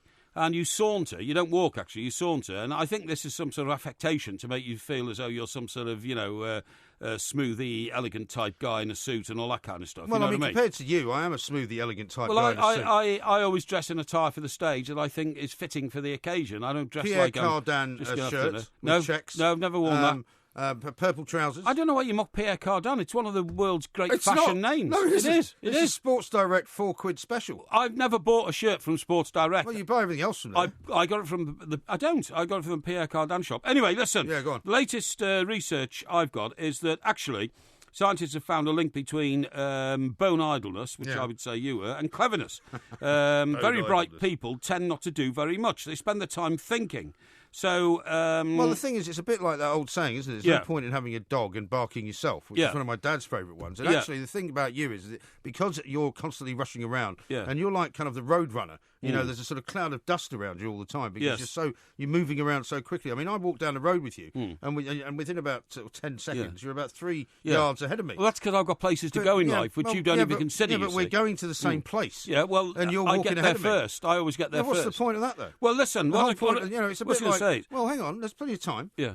I'd just like to explain something to you. Like, for example, in Spain, the idea of eating is that you sit down, you have a few drinks, you have a bit of a storytelling session, and then you engage with each other. Well, you eat throughout. Yeah. But, it takes hours. Yeah. And that's what I like to do. I don't like spending hours eating. I don't like to rush into a restaurant, order a hamburger, shove it in my face, and rush out again. Well, you do that a lot of the time. No, I don't. Yes, you do. You're No, always absolutely eating not. hamburgers on the sly. No. Now, what I was going to say that's to you... absolutely untrue. Now, what I was going to say to you is that this scientific survey makes out that while you're, being couch potato and surfing the channels on your smart TV and all this kind of stuff, and basically getting up once an hour to get a beer from the fridge or something like that, or a bottle of wine or something like that.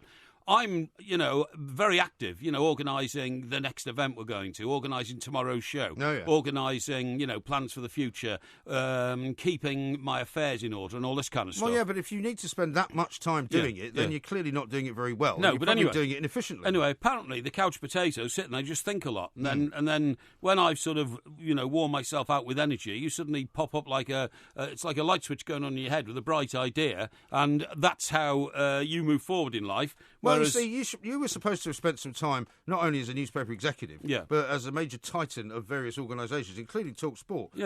Before they worked out that you weren't capable of doing it. What? Because of your health, obviously. I was about to say that was because only 1/3 of my heart. You didn't know where I was going with that one. And of course, you ran that fantastically successful internet TV station. Yes, I did. Right? Yes. Which was called What Sports Tonight? Sports Night Live. Sports Night Live. Yes, yeah. And it's gone bankrupt, hasn't it? It went bankrupt a long time ago with an awful lot of my money involved in it. The point is that if you're an executive, you're supposed to delegate to other people. Yeah. But you're such a control freak that you don't understand letting other people do something. You see, when I'm in charge of something, I say, right, you're going to do this, you're going to do that, come back to me when it's done. Well, Whereas you're the kind of guy that's on the phone constantly going, I'll have to do it myself because I have to do everything myself. Well, if you want anything done in life, you do it yourself. That's not true. Every person that you associate with in life will eventually let you down. Rubbish. Right? That's one truism. You see, that's not true. That's one truism. Not in my life. If you're not winning, it's because you you're not... think eventually I'll let you down, is that what you're saying? You've already let me down. How? Oh, there've been instances in life when, I've had to reprimand you and all this kind of stuff.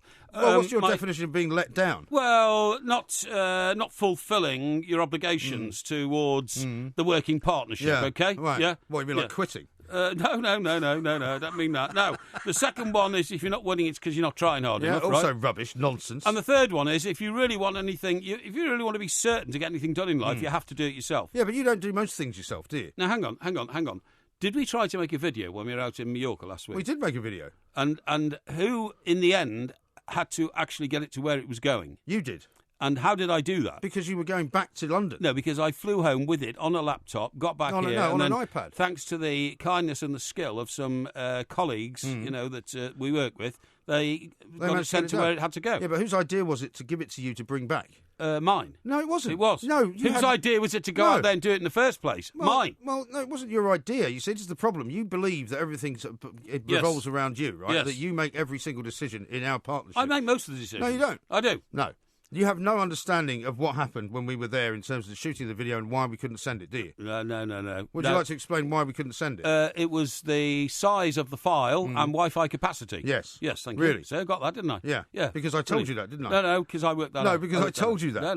No. But the point is that, I'm not one of those who tries to claim credit for things I haven't done. Yes. And even sometimes don't claim credit for the things I have done. You, on the other hand, are the complete opposite of that. No, I'm never claiming credit. Listen, what about... You see, could this apply to the man whose name we've stopped using recently, but I will use again today because it's very relevant, John Lennon? Yeah. Because one of the songs he wrote... wrote... There's a new film coming out about the Beatles, There is, isn't there? Yeah, it's called 8 Days a Week. 8 Days a Week by Ron Howard. By Ron Howard, and that was one of their great singles of the sort of, their mid-era, mid-era, I was going to say, sort of after they left sort of bubblegum behind, but before they got to Sgt. Pepper, so to speak.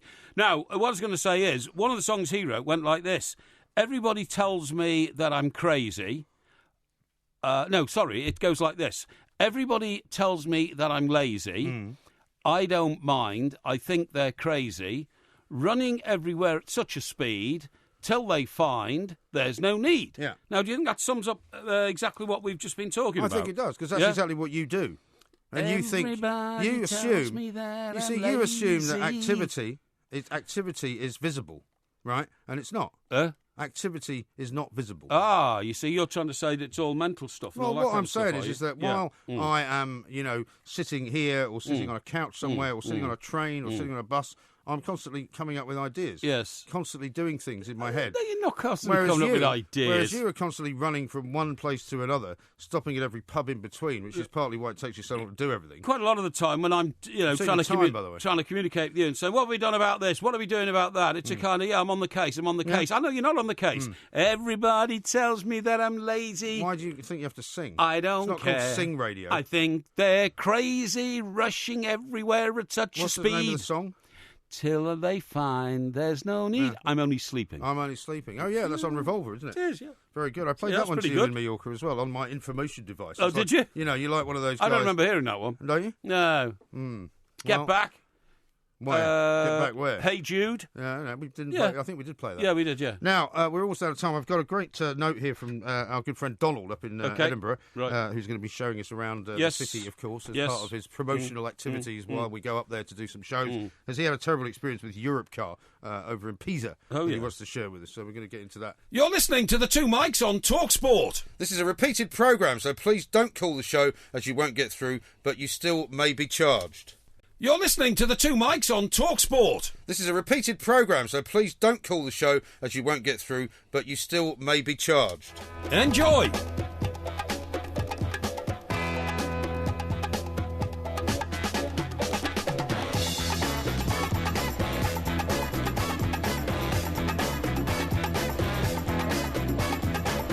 We are the Two Mics, and of course we'll be here all week. Now, one of the other things we wanted to talk about this morning was the sleeping pill problem. Yes. And we have Dr. Lawrence Gurlis here now, Harley Street GP at Same Day Doctor, who's going to tell us whether you're correct to say that actually sleeping pills are of no use whatsoever to man or beast. To be honest, it's a bit more than that. I read a report recently. It said sleeping pills can wreck your lives. And well, I could have told you that. Sorry? I could have told you that. Well, yeah, but I've never taken a sleeping pill. I've never taken one in my life. I've never taken them, and I need medical advice on why they're dished out so liberally. Yeah. If in fact they're as good as useless. That's what I need to know. Yeah, if I want to go to sleep, what I normally do is I just play back some of the rubbish that you used to do on the Mike Parry YouTube channel. Oh, is that right? Yeah, like feeding the horses and the ducks. Yeah. It's all really good stuff, isn't it? Yeah. Yeah, well, people might want to go look at it. We need to transfer some of that onto 2 Mikes TV, by the way. I think so. I'm not sure it's of a high enough quality. No. People will really want to see all that. All right, well, let's talk to Dr. Lawrence Gurlis. By the Indeed. way, what you should do, which is on there, if you haven't done it yet, you should either go there or to 2 Mikes TV and look at the Cinnamon Challenge, which, of course, is one of your party pieces. It certainly is, yeah. And by the way, I've just put the diving video out on my Twitter account to guide people to 2 Mikes TV where they can see it in full. And we're going to get a diving expert on very shortly to tell us about it. But let's talk to Dr. Lawrence Gurlis because we're keeping waiting far too long. Dr. Gurlis, very good morning to you. Hi, how are you doing? Thank you well very indeed, much. thank Now, you. this comes as no surprise to me that sleeping pills are, in fact, not very good for you. No, it comes no surprise to me. Having said that, I wouldn't rule them out completely. I think there are some situations for short-term use when people have got real crises and in a terrible state. Occasionally I will use them, but really I think long-term they do nothing but harm, and you do get both psychologically and physically addicted to them. I mean, are they constituted slightly differently now? I mean, you would assume with modern medicine, and I know that already sounds old-fashioned to say that, but with medicinal kind of advances, the sleeping pills, I would have thought, are now slightly more sophisticated, say, than they were 20 years ago. Yeah, I think the old benzodiazepines were the more addictive, but even the new Z drugs, as they call them, you do become, if not physically dependent, and psychologically dependent on them. And people then, they can't sleep without them if they've been on them for a few months. And so they do become addicted to them in that sense. Yeah, Doc, you're absolutely right, because this report I read, and I don't want to name the doctor who's published it, because, of course, you're a doctor, and I'm not slagging anybody off, but he said that one problem with sleeping pills is that the point you've just identified. You take them for 18 months, you decide you're becoming dependent on them, you try and come off them, and you become a terrible insomniac again. Yeah, exactly. So you're in a vicious circle. Where you started, exactly. And they probably do have other negative effects, I think, on memory. If you're not getting a natural sleep, the brain's not recovering naturally. I think there's nothing like a natural sleep. What I try to say to my patients is that 4 hours of natural sleep is better than 8 hours of an unnatural sleep that you get with sleeping pills.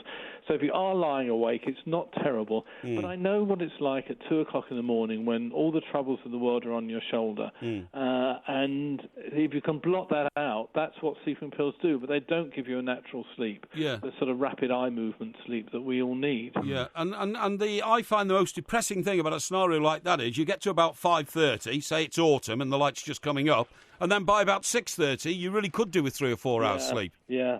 Exactly. It's very annoying. And that's put your whole day completely out of sync. Now, Doc, just to move this on a little bit, and I'm not sure how much expertise you can bring to this, is the most frightening stories in the world are about pop stars like Elvis Presley and Michael Jackson, who, whenever they've tragically died, you found out they needed pills to get to sleep, they needed pills to wake up, they needed pills to take before meals. I mean, how does somebody get into that sort of terrible Well, we rut? just heard this morning about Prince, didn't we? Prince, who supposedly took pills that were mislabelled. Absolutely, yeah. I'm always horrified by the American experience. Bear in mind what a litigious society it is. When we see American patients, they are... American doctors don't have the same attitude towards these things. It's a much bigger country. The doctors are licensed state by state rather than nationally. They get away with murder, literally in some cases. They overprescribe massively. Our American patients come in demanding...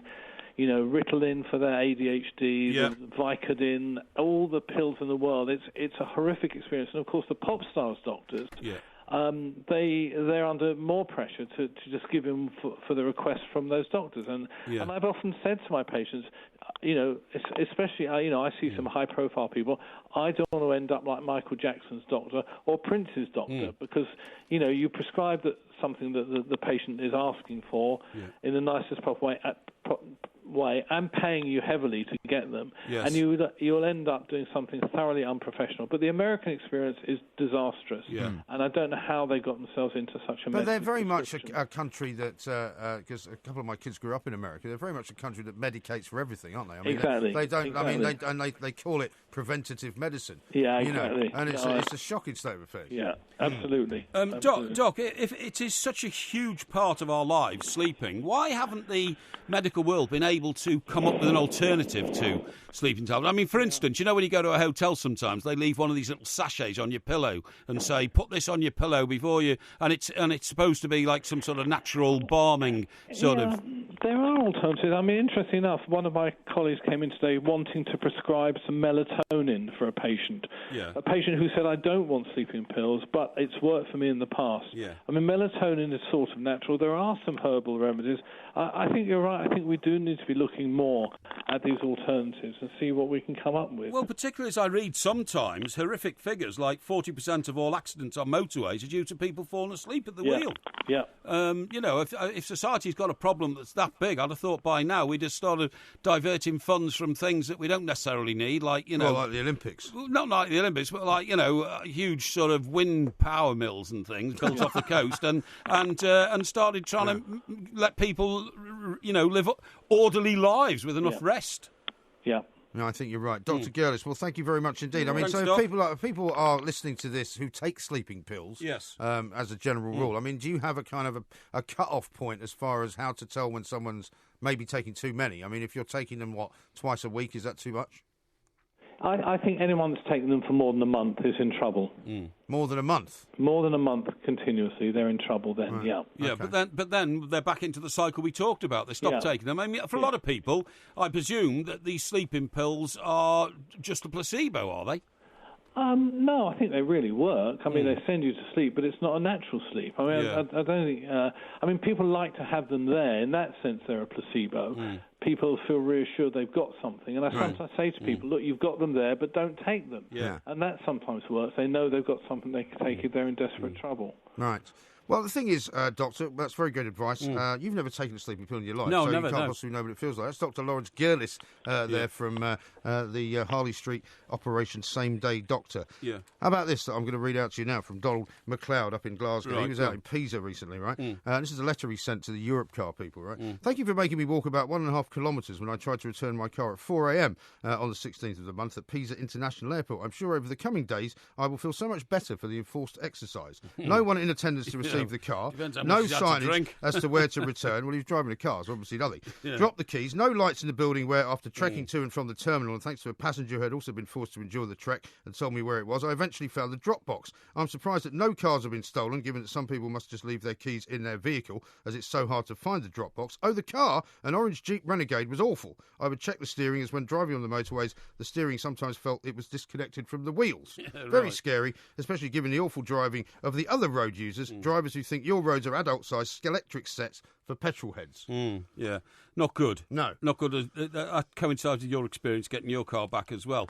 Well, I mean, it wasn't so bad actually getting it back. It was just getting there. Yeah, sure, And the yeah. whole park and ride thing, or whatever it was called. Was I would have thought Donald had his own driver. That's what well, I'm yeah, talking he about. does when he's in Exactly. Scotland, but That's not what I'm always saying. when he's Yeah, abroad. Yeah. Now, we're going to do listography on our 3 favourite views. Indeed. And, of course, one of our favourite views will be, very shortly, looking up at Edinburgh Castle from the great vista of Princess You Street. got all this sorted, have you? You may well want to see that one. Okay, I just want to make sure you've got the flights arranged to get there in the first place, okay? We'll sort that all out. Good man. We are the Two Mics. You're listening to the Two Mics on TalkSport. This is a repeated programme, so please don't call the show, as you won't get through, but you still may be charged. You're listening to the Two Mics on TalkSport. This is a repeated programme, so please don't call the show, as you won't get through, but you still may be charged. Enjoy.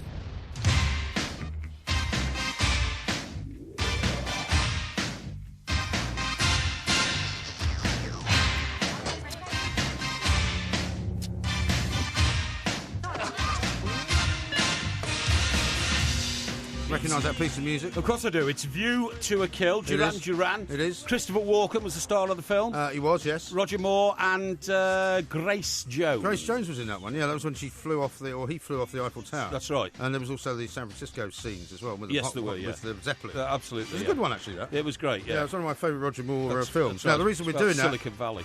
is because we're doing our Yep. 3 favourite views for listography. Yes. And Paul Flanagan suggested that, so thanks, Paul. Thank you, Paul. We'll do we'll do our favourite things about Scotland coming up on Thursday. Yes. Obviously. Yes, good idea. Because we'll be there on Friday. Now, do you want to kick off with your first favourite No, go on, view? you kick off with your first. Well, I'm going to have to say the Taj Mahal. Taj Mahal? Yeah, the Taj Mahal. Taj Mahal? Because when you sit... You know that famous picture of Diana? Yeah, of course I do. Yeah, she was Sitting sitting on on a that bench, bench, about right? a mile in front of the Taj Well, Mahal. just before you go to that bench, Yes. just before you emerge from the inside of sort of where, the other side of the building, Yes. you're suddenly brought out into this incredible sunshine, obviously, 'cause it's very, almost sunny in India most of the time. apart from the monsoon season, obviously. Yeah, you know, you're you've right, forgotten yeah. about that. And have you been to India? No, I've been to Pakistan. Yeah, well, it's not Keep the same. telling you that. Well, it it's used not to the be. same. Well, it used to be before 1947. Yeah, that's right. Now it's, Partition. now it's a partition country, well, yeah. Well, not now. It has been since 1947. All right, well, can you get on with it? Anyway, do you know that every single thing inside the Taj Mahal is symmetrical? Everything. Well, it right? was a mausoleum to a rich businessman's wife, wasn't it? It was indeed. Yes. But the only one thing that isn't symmetrical is the actual inside of the chamber. You know why? Why? Because even though he set it up so that his wife was buried right in the middle, Yes. his name was Shah Jahan, right? Yeah. His wife was buried right in the middle. He decided when he died that he wanted to be next to her. Oh. And it's the one thing inside the entire complex that is not symmetrical. And is he dead yet?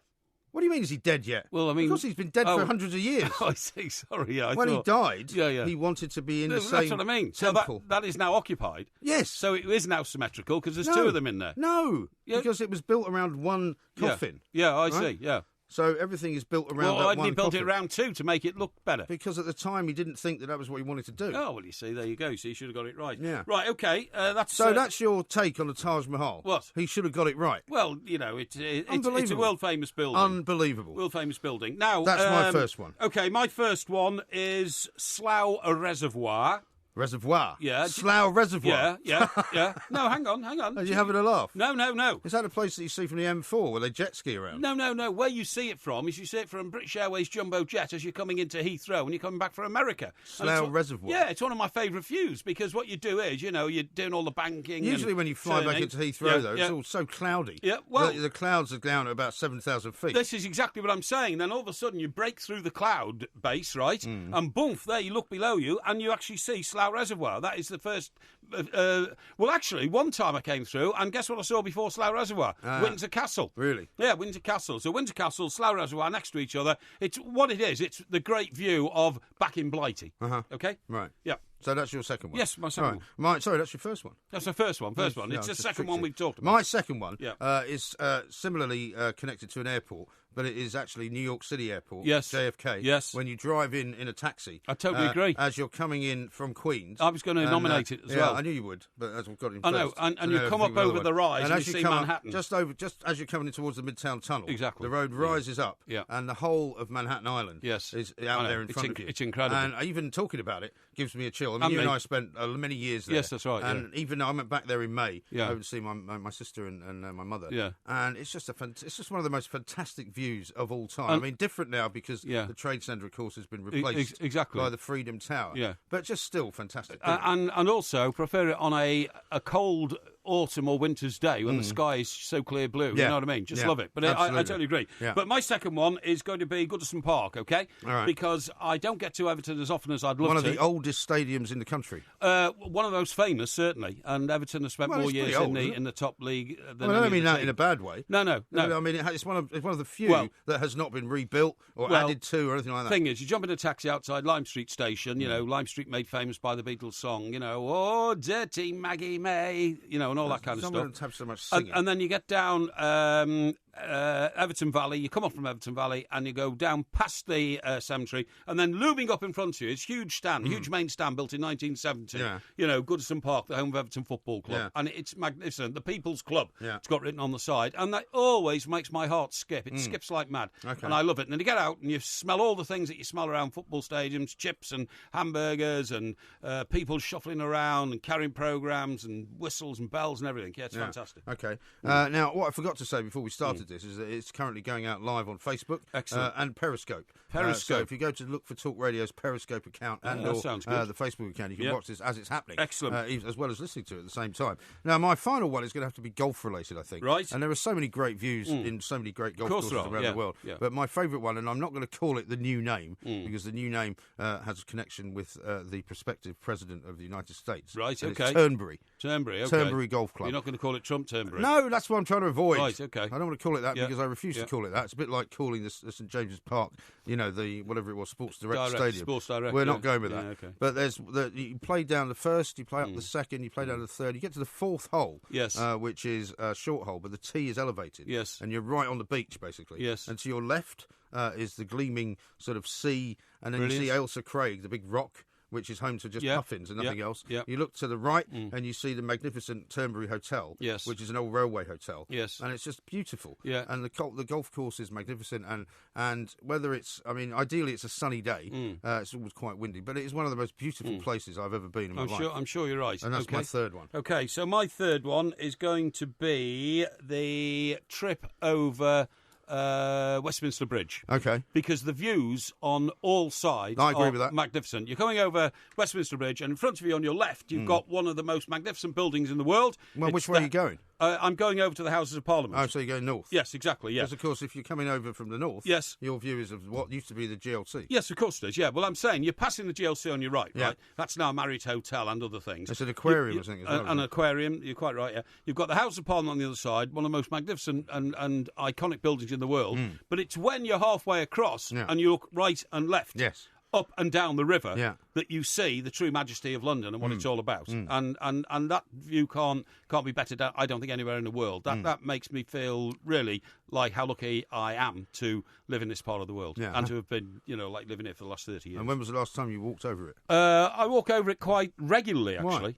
I walk over it quite regularly because I can then go to Westminster Tube Station and get the last leg of my journey up to Victoria Station to get home. Oh, yeah, on the Circle Line. On the Circle Line, yeah. Oh, okay. And I can get there by walking down the river from here, actually. If you go here from across Stamford Street. So you go past the London Eye. Exactly, absolutely right. Yeah, very nice. Well, those are pretty good, actually. I would say all 6 of those I would commend highly. Yes. As unfortunately, as you know, this is not actually a competition. No. It's just an experience. It's the one you've left out. No, I've done Turnberry, I've done Manhattan, and I've done But the one I've left out, you see, was going to be a tribute to you. Was it? I was going to say the view from the restaurant that I took you to last week in Mallorca. That was amazing. Utterly magnificent. Yeah, it was. So much blue sea. I've never seen such an expansive blue sea in my life. Yeah. Magnificent. It was incredible. And what a place. And the thing I'm amazed about is that nobody has ever told me about this place. No. Because we kind of know about the night manager. See, when I take you out for lunch, I take you somewhere special, you see. Well, you didn't organise that. Well, I did. I got people to organise it. Did you? Yes, I did. Right. Yes, well, the thing is that, the place in Daya, which is on the other side of the island, where everybody knows from the night manager, is actually, it's a wonderful setting, but it's a very pokey place compared to the place we went to. Indeed, I agree. Which has got this lavish kind of swimming pool up there. It's much higher than the one in Daya. Yeah. And in fact, I suppose they like the idea that you could go by boat to the one in Daya. That's right, yeah. But I would urge them, if they do another series, if he's still in Mallorca, go to this that they should go to this place. I totally agree. Absolutely amazing. Yep. Well, that was listography then. Yeah, it was, yeah. And I guess we can move on to something else now. Of course we can move on to something else. We haven't got a break for a little while. No. Talking about taking you to a restaurant, right, and having a great dinner, a great lunch, or long lunch as you wanted. Yeah. I've read a ridiculous report that the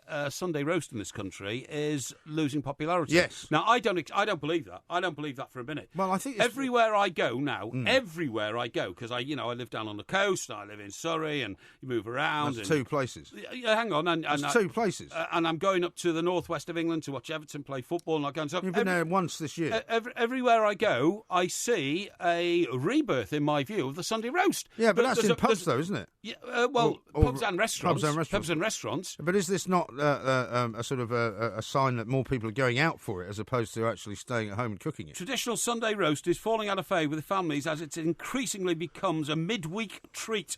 And did you tell me that your children now get roast dinners on Wednesday? Traditionally, school dinners do a roast on a Wednesday, So they actually, they...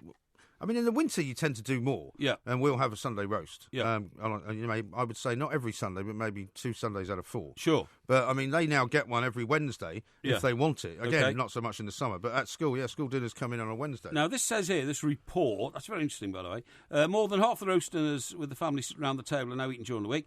Data from analysts Kantar World Panel... Who? Kantar, K-A-10-A-R, World Panel, shows that while the British ate 8 million more roast dinners over the past year... 8 million more? Yeah, 8 million more. Well, how's it in decline then? Well, I'm just trying to find this out. Hang on. A 0.6% increase to a total of 1.4 billion. Right. 1.4 billion. Sunday's share slipped below half to 49%. Right. The number of weekday and Saturday roasts rose by 23 million, but those eaten on the Sunday fell by 15 million. Trade magazine The Grocer says... Hey, that was one of the ones I applied for a job with. And they didn't give it you. No, I got shortlisted. I got an interview. Yeah, but then you didn't get the job. I didn't know. But the reason for that was mostly because I was too young. I was discriminated against because I was a young kind of, up-and-coming but you're also useless. Potential executive. You were useless. But thank God I didn't get the job. Can you imagine? Yeah, if I'd become editor of The Grocer. And you might still be Age there. 22. Yeah, you might still be there. Now, it says, now, this guy called Matthew Southam, Agriculture and Horticultural Development Board, was quoted in the magazine as saying mini joints are something consumers can cook when they get in from work. Yeah. It's a 21st century roast dinner. A mini joint cooked in half an hour. Do you know what sort of mini joints I like? What sort of mini joint do you like? Gammon. Gammon? I buy... Sorry, what's your problem with that? What's your problem with that? Do you have pineapple on it as well? No, but I love... You know what I have to have with gammon? What? I have to have mushy peas and... Oh, mushy peas, not actual ordinary peas. No, mushy peas and... chips? Cauliflower cheese. Really? Yeah, okay. I love it. I do like cauliflower cheese. Absolutely. Yeah. I don't like those mini roasts that you get in like silver trays, which are sort of pre-prepared, you know what I mean? No. And you stick them in the oven. Well, no, you have to do your own. Yeah, exactly. Because there's a certain art to it. Yeah, I agree. There is a certain art. You know what I nearly bought when I was in Mallorca? No. Because we did a lot of barbecuing. Yeah. But what we did buy was some amazing steak one night. Yeah. Because, you know... Where'd you get it from? We got it from a local supermarket. Right. Which was called Eroski. And they had the most incredible fish counters. I mean, you can literally go and buy... anything you can imagine, and it's just laid out beautifully. Yeah, well, it is in like Morrison's in this country. Yeah, but it doesn't have quite the same feel to it, you know. Cachet. And it's also a lot more expensive. Okay. I mean, some of the stuff that you buy. I mean, funny, you know, my daughter's fiance runs a restaurant in London, right? And they had these things which were €56 a kilo, and they're special. I think they're called something like gampaños or something like that. They're special prawns, which are very rare.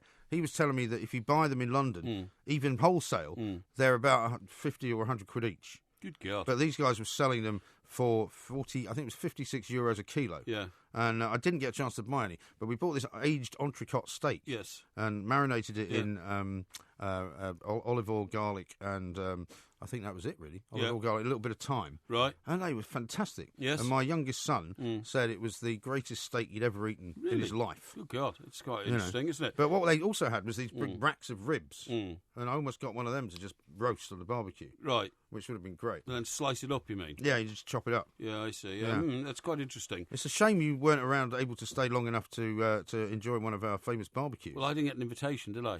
You know? Yeah, no, well, we wanted to get rid of you. Well, it wasn't going to get rid of me. I had better things to do. Really? I had to get on with life, because some of us do. I mean, when I say I see a rise in the roast all the time, as I said to you, I went to Chester and I went to the Boathouse, which is a great... It used to be just like a kid's pub to me, and it's now a very swanky sort of restaurant, sort of gastro bar. All right. With... And how expensive was that then?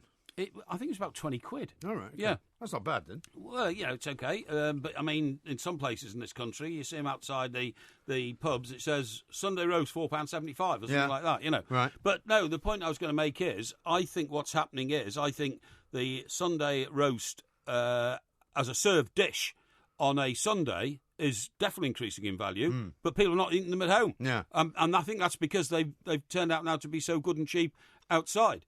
And also, well, it is quite a they go on all day. But it's quite a complicated thing to cook as well. No, it's not. Just cooking joints isn't complicated. No, but it's not that. It's all the things that go around it. I mean, you don't really make anything else which has got so many bits to it, you know, that you have to... if you're making cauliflower cheese, say, you've got to make that over there. You've got to do the baked potatoes, make sure they've done properly. Yeah, but then they put them in, like, really nice sort of, you know, cast porcelain dishes and all that kind of stuff. Does? You serve yourself. Well, these restaurants that serve them. Well, I'm talking about making it at home. Yeah. It's quite a complicated thing. Oh, I see what you mean, yeah. Well, it doesn't bother me. I'm multitasking when it comes to... Well, I'll tell you what, maybe our next video should be you trying to make a roast dinner. Well, that would take a few hours. Well, it doesn't matter. We've got time. Well, you know, you say that, but I've got things to do most of the time. You know, we could get our friend from the Soho restaurant scenario, who said we were going to do Aldo Zilli. Yes, okay. We were going to do a cook-off. Yeah, okay, yeah, good idea. Why don't we do that? Okay. Why don't we do that next? Okay, well, we got a bit of time. We can think about it, definitely. All right, okay. Well, we'll do all that. Now, coming up in the next hour, we're going to be getting a view on, not so much a kill, but on your dive that you did at my Spanish villa. Indeed. And he's going to be a diving expert of some renown. Excellent. I can be amazed if he gives you more than 3 out of 10. You're listening to the Two Mics on TalkSport. This is a repeated programme, so please don't call the show as you won't get through, but you still may be charged. You're listening to the Two Mics on TalkSport. This is a repeated programme, so please don't call the show as you won't get through, but you still may be charged. Enjoy.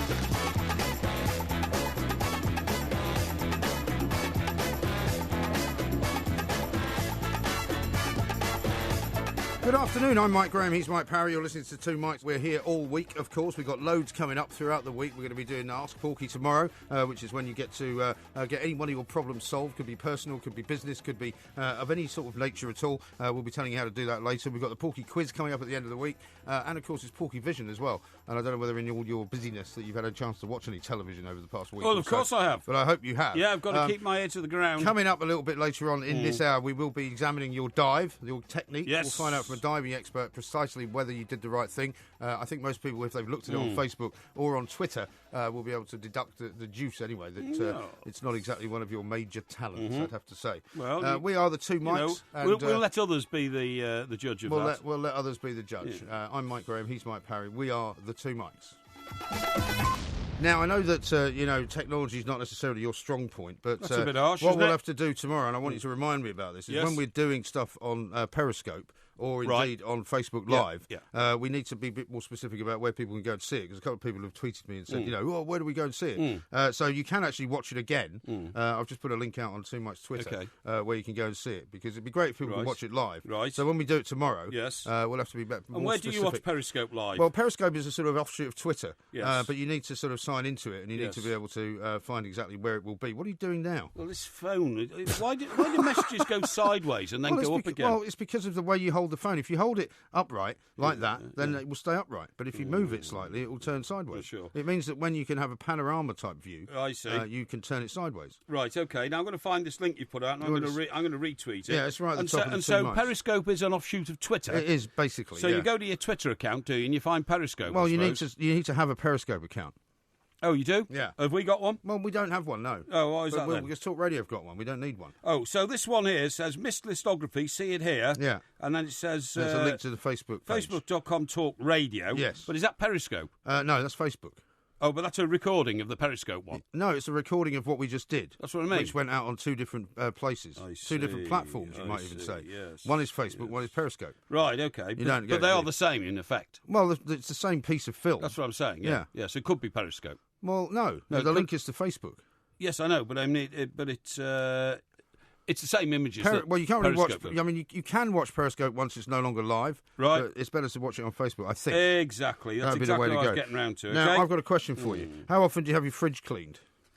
Well, you'd have to ask my housekeeper that, because she cleans it, not me. Does she clean the fridge, though? Yes, she cleans the fridge. Yeah, because you know that the best sort of supposedly now middle class sort of thing to have is not only a cleaner but a separate fridge cleaner. Because I've got a cleaner. A separate person to clean the fridge? Yeah, a separate fridge cleaner. Why would you need that? Well, because the fridge is something which is a specific item, which you might not want a cleaner who is a bog standard, for want of a better word, as it's a speciality item. So you might not want them to go in there and sort out all your food. Because you know how sometimes... I mean, I had a problem the other week where I came back from being in Sussex and my house had been cleaned over the weekend. Yeah. And I noticed one of the pictures was kind of slightly pushed back in the shelf. Yes. And it was a picture of the family from a couple of years ago. Yeah. And so I thought, that doesn't look right. I'm going to pull it out a bit where it should be. Yes. So I pulled it out a bit where it should be. Next time I came back, it had fallen on the floor and smashed. Right. Because she obviously put it back there because the balance was slightly off. Exactly, yeah. And somehow it had fallen from the... so I've got to get a new frame now. Yeah, we have to get a new frame. Because it was one of the few that's actually got glass in it. I don't understand how you... Are you saying it's a privacy issue about not going into people's fridges in case they have exotic food? No, it's not a privacy issue. What is it then? But it's an issue of, you might say hygiene. There's certain things you wouldn't necessarily want to use to clean a fridge, for example. You might not want to use just ammonia. Tell your housekeeper to get a special internal fridge cleaner. There's plenty of them about. Well, where do you buy an internal fridge cleaner? Well, I don't know, because I don't buy the cleaning... where would you go? Would you go to Tesco's? I've walked through cleaning aisles in supermarkets. I've never seen fridge cleaner. Well, have you? No, but I don't specialise in that sort of thing. But you can get it. I mean, look, I tell you something. I've got a lemon spray that I use. Lemon spray? Yeah, which I keep in the kitchen for using when my housekeeper's not there, if I've spilt something or something like that, you know? Well, how about this, right? I could use that easily in the fridge. There's a guy from a cleaning firm which is specialised in this kind of thing called Tim Hopkins, right? Now, he brings in a team of people and they will steam clean for you your freezer. I wouldn't have it done. Why not? Because why would you go to just You should get it done about every 6 months, it says. It costs you £70. defrost your freezer? Yeah, but not everybody can. Well, why not? Because if for example, you've got a small fridge like I have in London, yes, just an old-fashioned small fridge, yes, you've got a freezer box. Yes. Now, in order for me to defrost that, yes, I basically need to switch off the fridge and have to take everything out of it. Yeah. Okay. Now, that is inconvenient. Yeah. Because, I might not be there more than 4 days a week. No, well, that's absolutely true. So do you have a bigger freezer compartment? Well, no, I just, at the moment, in London, all I have is a little freezer box. Sure, yeah, right? okay, yeah, accept that. Now, so that does tend to get, a bit iced up. Yeah, I see. Now, the other way you can do it, if you want, is fire a hairdryer at it. But I think that's not a very good way to do it. No, that's an amateurish way to do it. If I were you, I would just make sure that you economise on the amount of food you're eating before you come to a weekend when you're going to be away, and then switch the fridge off and throw away all the spare food. That may be the answer. Yeah, absolutely. But it's not always easy to do that either. Well, it's not difficult. You switch it off, right? What you do but I sometimes have impromptu meals out, so I can't just plan to eat all the food. That was one of the problems in Spain. When we got to the final 2 days of the holiday, we had a fridge full of food. Because we'd sort of overbought, right? Yeah. And after a while, you get a bit fed up eating things because you feel like you have to. Yeah, but what you can do is, if you know in 2 or 3 days' time, look, if you got to Tuesday of a week and say, right, on Friday, I'm going to leave the fridge switched off over the weekend, leave a couple of trays inside to collect the water, and put old copies of the Sunday Times around the base in case any leaks out. Well, that's the other problem with defrosting while you're away. If there's a massive amount of water that comes out of it, there may be a problem. If you've done it before. I know how much. Yeah, but I've never done it. Oh well, you see, I've never defrosted it. Okay, yeah. I've done it in other places, but not where I am now. Exactly. Yeah, but you might come home to a lake of water, and the neighbour downstairs getting drips coming through the ceiling. Yeah, well, you might, but you have to make preparations for that. No, well. Now, for years, I used to keep loads and loads of stuff in the freezer because I thought if there's ever a situation in which I'm under siege or something, you know what I mean? Under siege? Yeah. What do you mean? Well, who knows? Years ago, we all thought we were going to get a 4-minute warning and the Russians were going to bomb us or something like that, you know what I mean? You're not like one of these doomsday Adventists, That's right, go up in the hills. You've got like a bunker somewhere in southern Surrey. No, but I always thought to myself... Full of tins of beans. I always thought to myself, you should always be prepared. Suppose if somebody suddenly came round, you thought, what am I going to give them for dinner? Is this why you've got the metal door on the front? No, that's because I've used to be away about 8 drug months a year. dealer's special. No.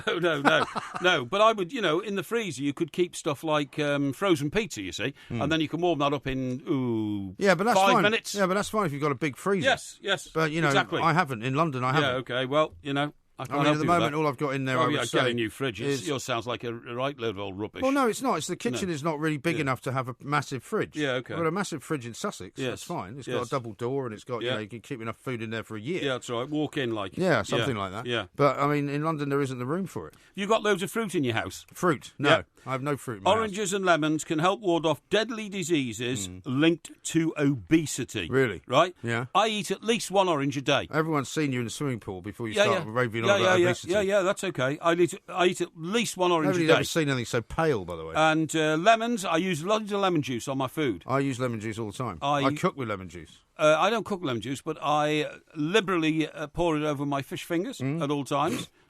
Sorry, what's that'll make you healthy then. It will. Really? Yeah. And I battered fish fingers with lemon juice. I prefer lemon on my chips to vinegar. Yeah, I do. Yeah, salt and lemon.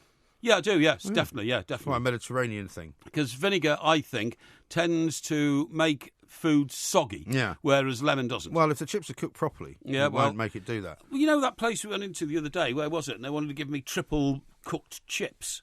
Oh, yeah. What is a triple cooked chip? Well, that's one of these trendy things where, they're kind of deep fried twice and boiled once or something like that. Well, by that time, the cover of the chip is so hard, you can't eat it. No, not true. No, it does make it. It's very soft on the inside and it's kind of sealed very quickly in a deep fat Not fry. for me. I turned them away and said, get me some French fries, pal. Did you? A stringy ones. Well, when you came to the... I have to tell people this. I hope you don't mind. No. We selected your starter for you because you couldn't really figure out what you wanted. No, I had soup. Oh, right. Yeah, you wanted soup. Yes. Right. Yes. It was about 35 degrees. Yes. You wanted soup. I had soup. Good choice. Yeah. Seafood soup. Seafood right? soup, yeah. Which was beautiful. Yes. It was a bit like a bouillabaisse, right? Well, what? A bouillabaisse. Well, it's like French. It's like it's seafood French soup. Fish stew. Yeah, okay. Yeah, it was a bit like that. Yeah. But you asked me to taste it for you. Yeah, I did. I felt like one of those guys in medieval times That's right, to see whether. I thought you were in an episode of The Night Manager to see whether it had been poisoned. And we actually said we should have that little guy there to try it out. But you wanted me to tell you whether it had any garlic in it. That's right, I did. Yeah, because I couldn't tell. And I said it didn't. I think my nasal passages are a bit blocked from the flight. You see what I mean? Seriously. Really? And I can't eat garlic. If I eat garlic, I'll be ill. Why? So, You're not allergic to it, you just don't like it. Yes, I don't like it. It makes me feel bad. It's in the time, by the way. So I did ask you to take a sip of the soup. It was very good, though, wasn't it? It was very good indeed, yeah. And then the steak that followed was immaculate. Yeah. Absolutely immaculate. Amazing place. Yeah. Right, more coming up from the old family holiday that was invaded by Porky. But also, we may have a special guest coming up a little bit later on. We'll tell you a bit more about soon. But also, the diving expert is coming on as well. You're listening to the Two Mics on TalkSport. This is a repeated programme, so please don't call the show as you won't get through, but you still may be charged. You're listening to the Two Mics on TalkSport. This is a repeated programme, so please don't call the show as you won't get through, but you still may be charged. Enjoy. Do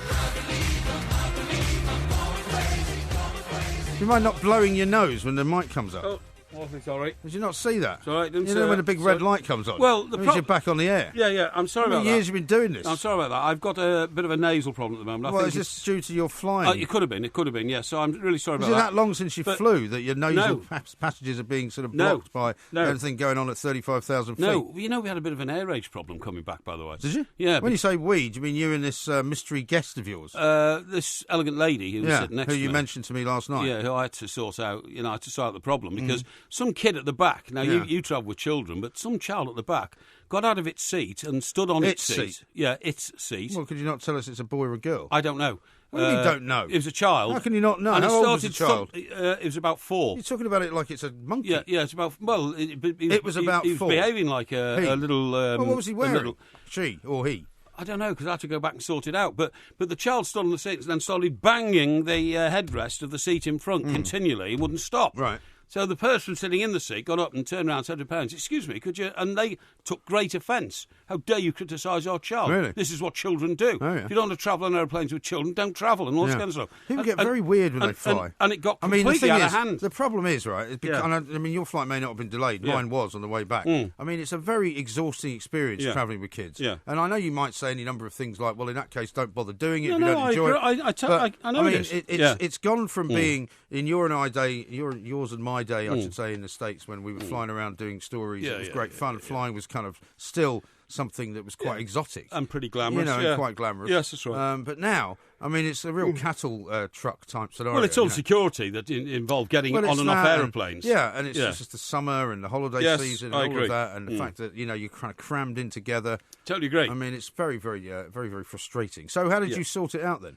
Well, the elegant lady had gone to the rear of the plane. She was visiting the bathroom, right? Yeah. And this happened, she got caught in it on the way back. No, I wasn't following her at all. No, excuse me. Don't want smutty insinuations like that. I'm not suggesting And then when she came back, she said there's an incident taking place there. So she tried to alert the cabin crew. But this is quite an interesting thing, actually. This is a flight from Mallorca. Yeah. Pretty full flight, only 2 or 3 seats vacant in business, right? And the cabin crew consisted of a lady who was pushing the trolley at the front, and a lady who was pushing the trolley at the back. Right, that was all? That was it. Really? Yeah.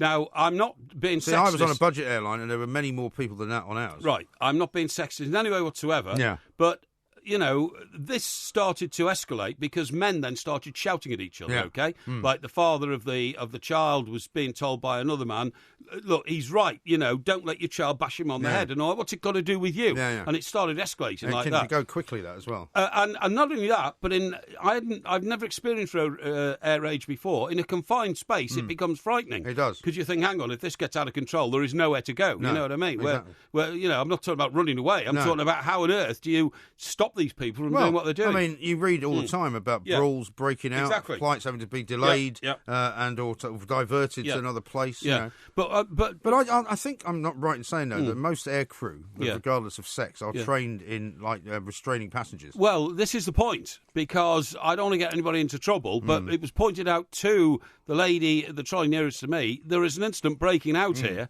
Don't you think you should do something about it?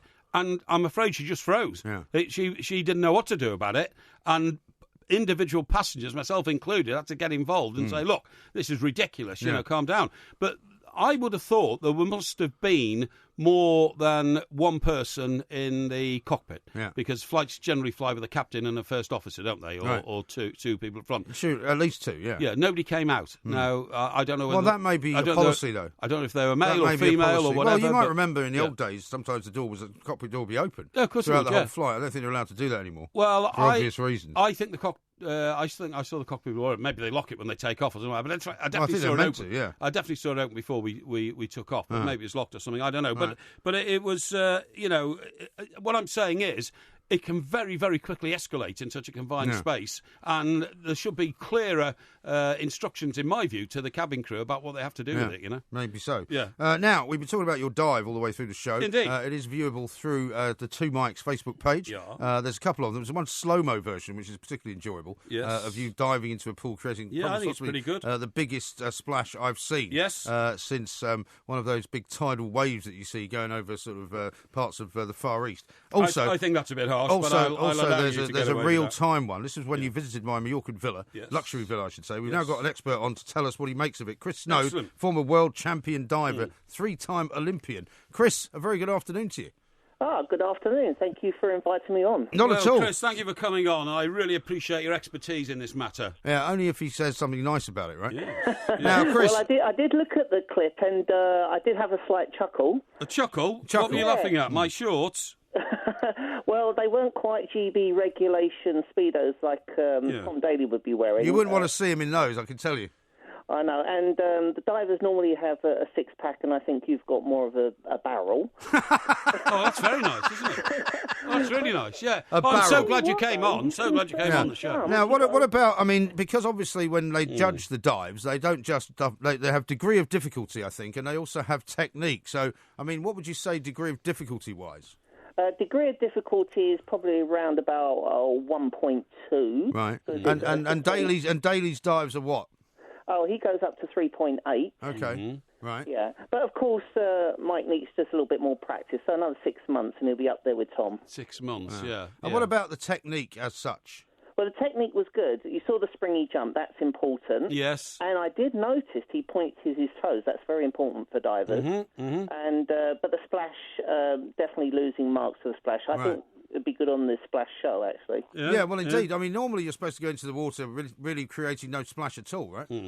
Yeah, you create a little hole for your body to disappear down, and if you get any splash, you're penalised. So you've lost marks there, but you definitely get some scores for the springy jump and the position. Arms are good as well. Thank you very much indeed. Are you sure you've watched the right video? Yeah, that was my swallow, Chris. That's my swallow. No, that's the only thing you swallowed before you did the dive was about 3 bottles of Pinot Grigio. Well, that is true. Well, that helped ease the pain on the stomach when I hit the belly flop moment. Now, if he'd done that from the high board, right, 10-metre board, is it? I mean, he'd be dead now, wouldn't he? No, not dead, but he'd definitely be taken up a bed at the local hospital. Really? Yeah, it does hurt, because you're going to hit the water at 37 miles an hour, and certainly that stings. It's like hitting a bridge, as a car goes crashing.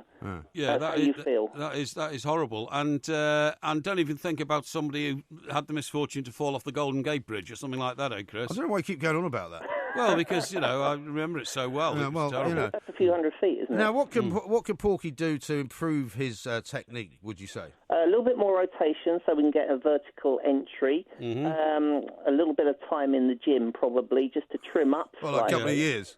And then I think he's got 3.5 years till the next Olympic trial, so he's got time. Yeah, I've got time indeed. And the man conducting half of this interview with me, Chris, by the way, is trying to make out that, because I was the only one who actually put myself in vision so that our listeners could look at it, I was the only one who did it. The man sitting next to me was wrapped in a colourful towel in one of these videos and wouldn't even get in the water. So, that's very important, because if you were going to do a back rotation, you would have come around, spotted the colourful towel, and known to come out at the right time. So he was playing his part. Yeah, do you know, it's funny you should say that, Chris, because when I was listening to Tom Daly after the pool went green, he said something quite remarkable. He said, it's actually quite helpful because we know which is the sky and which is the floor if the water's green and the sky's blue. I mean, are they that confused in the moment of spinning around?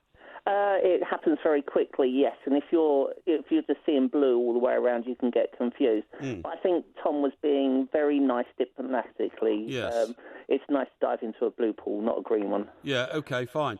Can you tell me, Chris, how do divers train? Because I would have thought that once you'd learnt to jump off a 10-metre board, there isn't really much else you need to learn, is there, or need to do?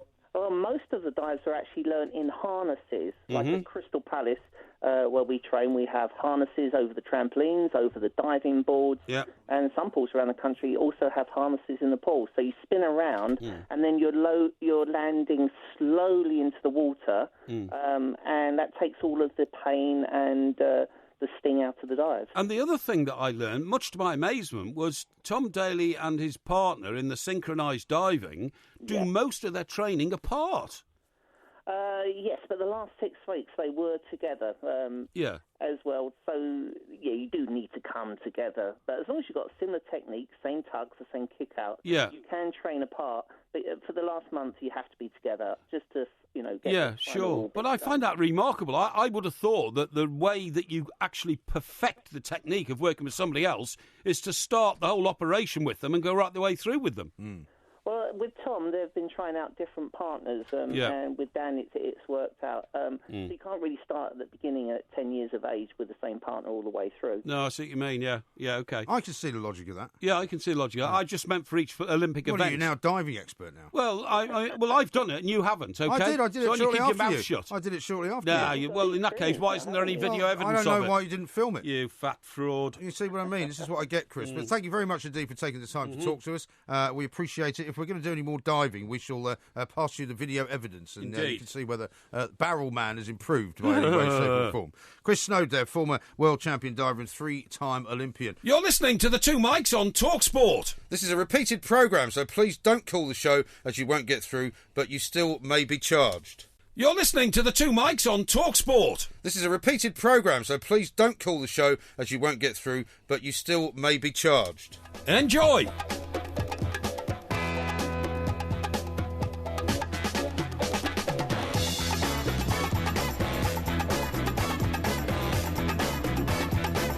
We are the Two Mics. There will be a podcast coming out, and also right now we're about to go live on Periscope once again, and on Facebook, because we've got a very special guest, surprise guest that has turned up in a place where he once worked. His name is James Whale. He's just been kicked out. Well, I say just kicked out of the Celebrity Big Brother house a couple of days ago. He's reunited with Mike Parry for the first time, I guess, in a few years. Oh, indeed. James, welcome. Thank you very much. You're looking well, James, considering your so? ordeal of the last 3 weeks.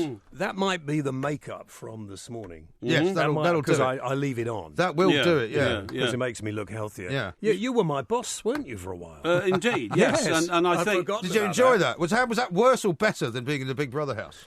That was fairly similar, actually, when you think about it. Yeah, but it shaped the rest of your career. So it did. Yes, Michael. Yes, it did. I think that's fair to say. Yeah. Now, you just said a couple of moments ago, before we came in there, 3 of the most uncomfortable weeks of your life. You better tell us how the ordeal fanned out. Well, I didn't expect to be in there quite as long as I was, to be honest with you. I thought I'd Did be you have in. a plan to get out early? Well, my agent said get out early, and you make the same money as if you stay in until the end. Brilliant. Pocket the dough. because I was away on holiday for the last 2 weeks, right? And it seems to me that you were up for eviction before I went away. Yeah. And so you managed to hang on in there for 2 more weeks. I was up for eviction 3 times, 4 times, I think. And only managed to get evicted on the final one. And each time there was somebody more unpopular than you. Yeah, and I was very upset about that because I thought I was going to be the most unpopular person there. But quite frankly, I think I think apart from Ricky and Frankie, I was probably the sanest. Yeah. Did you set out to be unpleasant? Well, I thought he has a knack for it. Yeah, indeed. Yeah. No, I don't know that I have a knack for it. I think that's slightly unfair, guys. I think I as Mr. Parry used to say, we are the voice of reason. Yes. In a mad world, aren't we? Exactly. Yeah. So I went in to be me, and then when I found out everybody was completely barking, I thought. But is that because they're trying to be barking? Yeah. Because you get the impression that actually you strip away all of that. I mean, you are you. Yeah. You've always been you. Yeah. You know, people have been listening to you for years. Yeah. They know much more about you than than any of these other people. I think Stephen Bear is playing a game. I quite like Stephen. I stuck coffee on his head at the beginning, and after that realised that he was just doing something for his own ends. Right. The other people didn't seem to be able to realise that, hey, listen, it's a few weeks. Why do you let him wind you up? Ignore him, it'll be fine. But no. They went mental. Yeah, all and the do time. you have to then develop some kind of strategy to deal with him? Because, I mean, you look at all the coverage that it gets in the papers, and it doesn't get as much as it used to get. But, you know, there's obviously... It's not going to get much now you're out. Well, in fact, the ratings have now plummeted since you went out. Yeah. Well, the ratings have been the best that Big Brother's had for about 3 or 4 years. So, and it was... I didn't expect it to be as hard, and I didn't expect it to be as difficult and aggravating as it was. You can hear I'm a bit croaky. I went in, I got asthma because of the... I mean, it's filthy in there. Is it? They give you a vacuum cleaner for 45 minutes every 7 days. That's it. If you want to wash any clothes, it's in the bath. Right. No washing machine. Right. No dishwasher. Right. And did they tell you all this before you go in, or is that what you discover? No. You discover. When you first go in, you find you might have to share a double bed with one of the other people. Well, it depends who the other person is, I suppose. Well, if it was you, you know, nobody would want that, would they? No, well, they wouldn't get in. Well, no, there wouldn't be room for it. Exactly. Well, could you imagine if you and I had been in there, we had to share the same bed? No, I can't. No, I'd have fled. Yeah. I'd have broken the window and got out. You can't. Yeah. And at night time, they shut you in the bedroom, down come the blinds, and they lock the door. Right. So you're still locked in. and you're being filmed all the time. Well, is there any point at which you're not being filmed? When you go to the bog. Right. But I'm not actually convinced they haven't got a camera hidden in there. Yeah. No, because exactly. they seem to know what you're doing. Right. There are no locks on any of the toilet doors. Right. The shower is full of women's bits. They just leave their razors in the shower. They leave their soap in the shower. They leave their underwear all over the floor. Not getting too It's like excited. being married. No. It's like being married then. Yeah. And when you're in bed, you see, I put my sunglasses Well, back you on. wore sunglasses in bed, didn't you? Because you're in a studio. And until they put the lights out, you've got the very strong studio lights. And it's impossible to see. How cut off are you from the outside world then? Or is it all together? Totally. So, I mean, no, to the extent where, like, on a desert island, you don't know how many days you've been there or something like that. Yeah. But the funny thing is now, before sort of social media and all of the crazy stuff that we all do, you know, it wouldn't have been as bad. But now, I mean, to be without your mobile phone, it must have been torture. You have no phone, you have no books, no music, you have no news, no television, no radio, So anything. what do you do during a 24-hour cycle of day? You're supposed to... They don't let you do anything else, so you continue talking or aggravating the other inmates. And if you're not aggravating enough, then they throw a spanner in the works. Yeah. Like, they called me into the diary room one day and said, right, Big Brother has got a task for you. I said, right, what? You have to go and argue with every housemate for the next couple of hours. So whatever. But you're good at that, though. That's what you do, right? Yeah, but what I didn't know that they told all the housemates that I was going to do that, so they could, you know. And so I went up, and Sam Fox said, "What do you think of what I'm eating? I've just cooked this, and you know." I said, "That's disgusting. That's about the worst thing I've ever tasted." Then she burst into tears. I thought that's a bit strange. Why? Just because you criticised somebody's nosh? Well, you know, she knew that she thought that was funny. And then I'd been having long discussions. And do you then have to put your kind of conscience on hold, as it were? Because if you see a woman crying because of something you've said, normally you might... Yeah, but she wasn't really crying. That's what I mean. Yeah. That's what I mean. So you have to suspend your sort of general reactions. And then one of the Americans started, every time I said, they said, what do you think of that? I said, I think that's absolutely ridiculous. They turned it round on me, and I thought, something's not right here. Yeah. So that was one thing. And then the other time I got put in prison with Stephen Bear for a couple of hours. Quite fun, because we'd been naughty. You know, you get punished in there as well. What do they do to punish you then, or shouldn't we ask? No, they put you in prison. Another time they made me wear this pink all-in-one outfit with hair. Well, you didn't have to do the George Galloway cat thing. No, I wouldn't have done that. No. Can you refuse to do stuff? Oh, yes. In fact, we did refuse to do a lot. What did you refuse to do?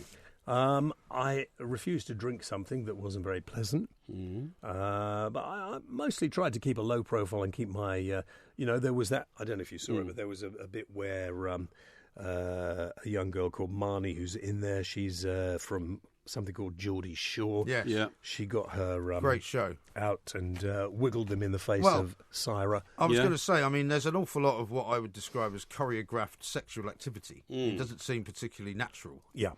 Which think is you'd be obviously, right. Yeah. for the ratings and all of that. I mean, did they not try out any of that on you to see what your reaction would be?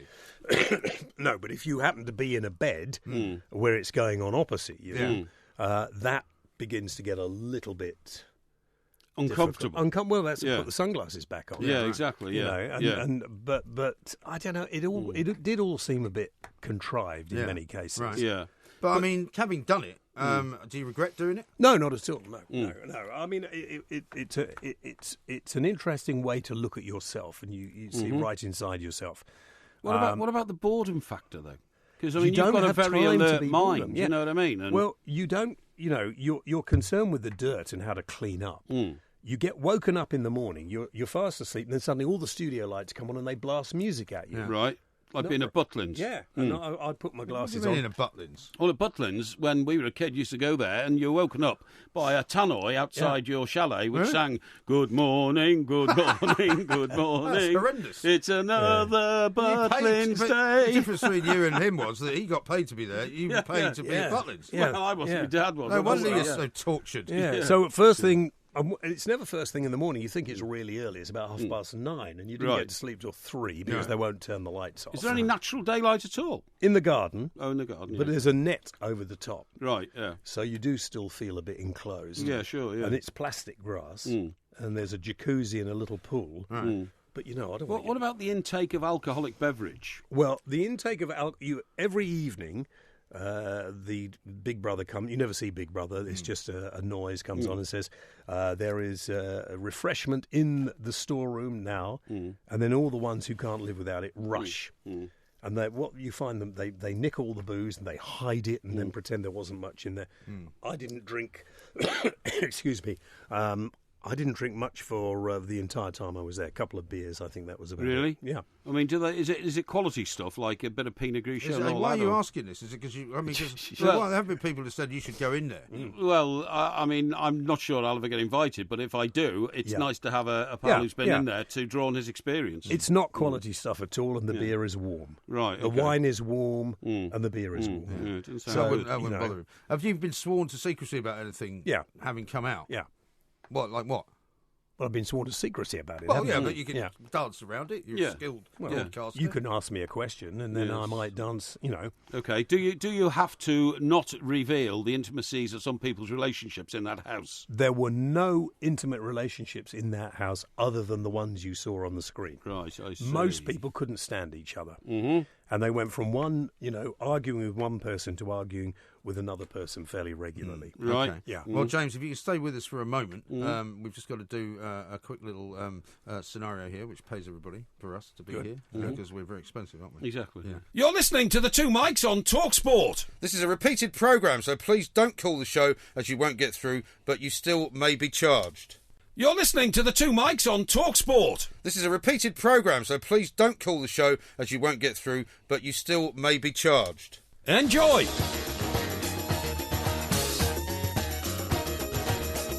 We are the Two Mics, joined by another legend of broadcasting. When I say another, I'm not being, bigging I up think you're myself. right. I I'm think you're talking right. about Mr. Yeah. Parry and James Whale, Well, absolutely. who used to work in this very building for Mike Parry. Yeah. Well, but in the same team. Put it that way. Yeah, In the same yeah. team. I mean, there's many pieces of archive material we could go into. In but fact, I'm not sure if we got in time. Oxford Street, Yes. wasn't it, when you were? We started in Oxford Street, indeed. Yeah. I remember that place. Yeah, Yeah. I didn't work there then, but I came to visit one night when Did you you? were on. Actually, Yeah. yeah. Yeah. I was out drinking with a senior executive at the time. Oh, were He you? said, "Oh, would you like Because to you come do in?" know a lot of those people, I don't do, you? yeah. Yeah. And through no fault of my own, it has to be No, said. no, Just I happened to work for them, and I remember going in, and I'm a bit squiffy, and I remember seeing you in the studio looking particularly perturbed that this idiot had suddenly turned up. Were you a bit? to watch were you?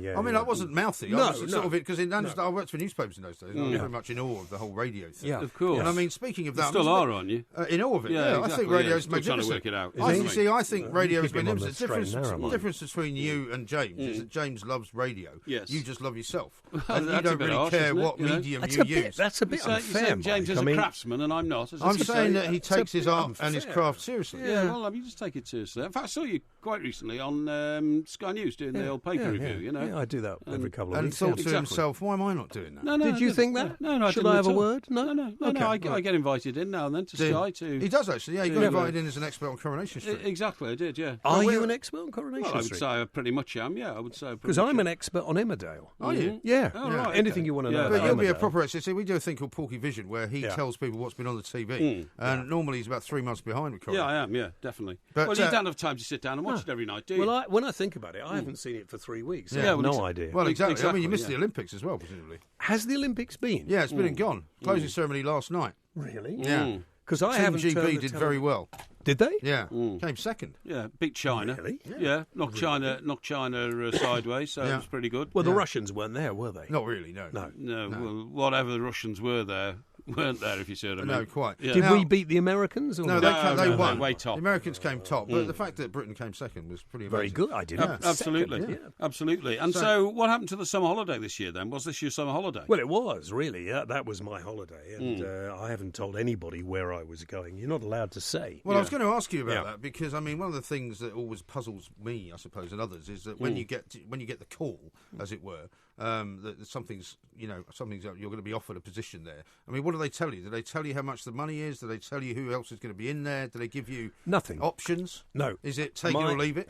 I was approached by an agent who said, "Would you do it?" And I said, "Not in a million years." He said, "Well, come and have lunch. And I'll tell you how much you could make." And I went on. I thought, "Well, that's ridiculous." So I asked for more. Right. Yeah. And I said no, and he came back and said, "Yeah, we can do that." I was right, okay, and that was in March. Right. I didn't think any more about it, and then it got nearer the time, and I said, "Well, can I find out who else is going to be in?" No. Right. So I went in having no idea who was going to be there, except they put you in a hotel for the day before. But presumably you have to also block out at a certain point a whole period of your life Yeah. in advance. Without, I mean, can you tell? You can't tell people, but I mean, you must have had to tell somebody. Told Mrs. W, Yeah. but we didn't tell the kids until a few days before I went in. Have not told quite a lot of my friends. And how much contact are you allowed with your immediate family when you're in there? None. None. So what, None. No, That's but the what happened? What happens if? I mean, do they allow your family to contact you? Should there be No. a family emergency or something If- like that? If there's a family emergency, Yeah. then they will contact you. And Right. because I don't think I can remember a time when I haven't spoken to Mrs. W. If you're away for weeks Yeah. on end, you always phone people up, Sure, don't you? Say hello. sure. Yeah. None of that. Don't know how anything is going on. You forgot the Olympics. That must were on. drive you slightly mad, mustn't Well, it? it did drive me slightly mad, and a couple of times I went into the diary room and said, "Listen, I don't think I can do this anymore. Yeah. I need to know how my wife is, and if you don't tell me," and they said, "Big Brother can't tell you anything, but rest assured, if there was anything wrong, you'd know." Right. So you kind of go out again, and then at the end, well, not at the end, a week or so before I came out, they brought my dog in, and I nearly cracked up. Yeah. I bet. Yeah. Apparently, Because I did mean, crack up. yeah. Well, this is the other thing. I mean, it's a bit. I mean, we're being filmed now. I mean, you might now sort of have it in your mind that you're constantly being filmed. I don't know what the after effects. I mean, like post-traumatic stress type scenario. I'm not diminishing that. Yeah, but, no, but do you know what I mean? I think there is a bit of that. You come out, and I mean, you like get looking around. 20 seconds to say goodbye to people you've been ensconced with. Yeah. You go up those stairs, and by the way, when there's a live eviction show, you can't hear any of the show outside. You don't see anything. They play noise into the house, so you can't hear what's going on just outside. No. Right. And then Emma comes to you and says, "Good evening, house, don't swear," or whatever it is. I don't know why they say that when they've been swearing all the time. Yeah. And they tell you who is up for eviction, and then they tell you who's going to go. And you sit there and wait, and if it's your name, up the stairs you go and out. And let's get back to what you can't tell us, the secrets that Oh, you're yeah, currently holding. No relationships that we know of No, that no. were going on No. before that. I mean, are What there about- things that people say, for example, that you don't know what's being broadcast, I guess, either. You don't know what's being broadcast. I had no idea, and shouldn't talk about it really. I had no idea about all the controversy that Biggins had caused, apparently, Yeah. because you couldn't find a less offensive guy, and apparently. But you knew what he'd said, presumably. I didn't hear what he'd said. Oh, I no. see. Okay. No, Because he says that in the diary room, does he? well, no, I think he'd said it somewhere else, but I wasn't Oh, I there see. at Yeah, the time. okay, yeah. I know he'd upset Katie at one point, but he had apologised, and I hadn't heard what he'd said. But on the night that there was going to be the first eviction, we were told Biggins has now left the house. He went into the diary room and he never came out. Right, okay. And they asked me to go and pack his clothes up, which I did, Yeah. and put in the corridor. It's like a Spitfire pilot from the Second World War. Or a newspaper editor. Yeah, exactly, yeah. Really? Yeah, that's right, yeah. And that was it. We didn't know what had happened. We didn't know why he'd gone. We surmised, actually, that he was only ever employed for the first week and then just to go. Yeah. And then it changed the dynamic of Do the you house. talk inside about how much everybody's getting? I know that'd be a very American, like the Americans would do that. 'Cause, they talk about money all the time. Some people, well, all the Americans do is swear. Right. Most of the time. And I did have a bit of a time winding up Renee, the mob wife, about how little she knew about the United Kingdom. She didn't like the United Kingdom much. And she went, I want to get the hell out as soon as I can. I said, well, we might not let you out. Oh, did you not tell her that actually it's not like this all in the United Kingdom? You're not kind of constantly... She didn't seem to windows, understand the that. windows Now, to a show couple of you quick out of. questions because we're running out of time. Okay. One, you've been back into this building for the first time in I don't know how many years. Any danger of you coming back for a longer period, perhaps permanently?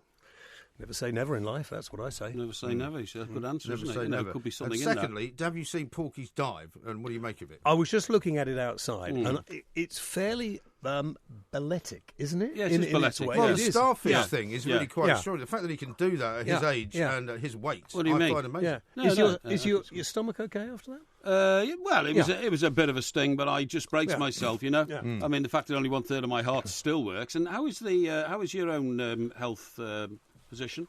Yeah, looking pretty He's good. showing us a scar now. Blimey. Yeah. That is a big scar. Yeah. As But, I've seen. you haven't had any repercussions, any problems? Touch wood, not yet. No, Excellent. no, That's good no. to know. 'Cause That's you- good to know. Yeah, you did come and visit me, didn't you, a couple of Of times course when I I was did, in? yes, Yes, of course you did. absolutely. That's a nice thing to do. Yeah, well, that's no, the I sort was of only thing I down the do. road in hospital. Sort of It thing was I very do. nice, yeah. And just finally, on the big house thing, if somebody in there told you they'd murdered somebody 3 years ago, have you signed an omerta, it's called, isn't it? Omerta. Omerta, the vow of silence. No, because if they told me that, I'd be selling the story as we speak. Yes. Wouldn't you? Yeah, well, I mean, that might be what you do next, as far as, you know. What, you mean a book? Well, there are things that I'm not revealing until somebody offers me enough money. Well, this is what I'm saying. Yeah. Well, it won't be us. So really, this is not contractual. This is not conscience. This is let's make more dough out of it. Wouldn't you? Of course I would. Yeah, well, there and I'm we are. glad that you haven't lost the principles of journalism that we were all brought up on. Yeah. Well, That I is learned from you. Cash in on vital information. Yeah. Information is property, and if it's your property, get a price on it. I think you're absolutely right, and I remember those words coming out of your mouth many, many years ago, Exactly, probably indeed. 15, 16 years ago. Indeed. Yeah. So the final question then has to Well, be: we've got to just stop for 1 second because... is there going to be a book? Well, he just said if anybody there offers might him well the money be. for it. There might well No, but be. he might already be talking to there people might, about well, it. Yeah, we are. Well, he might be. Well, Yeah. Yeah. So a book, possibly a radio show, possibly some more television. Yeah. Yes. You're listening to the Two Mics on TalkSport. This is a repeated programme, so please don't call the show as you won't get through, but you still may be charged.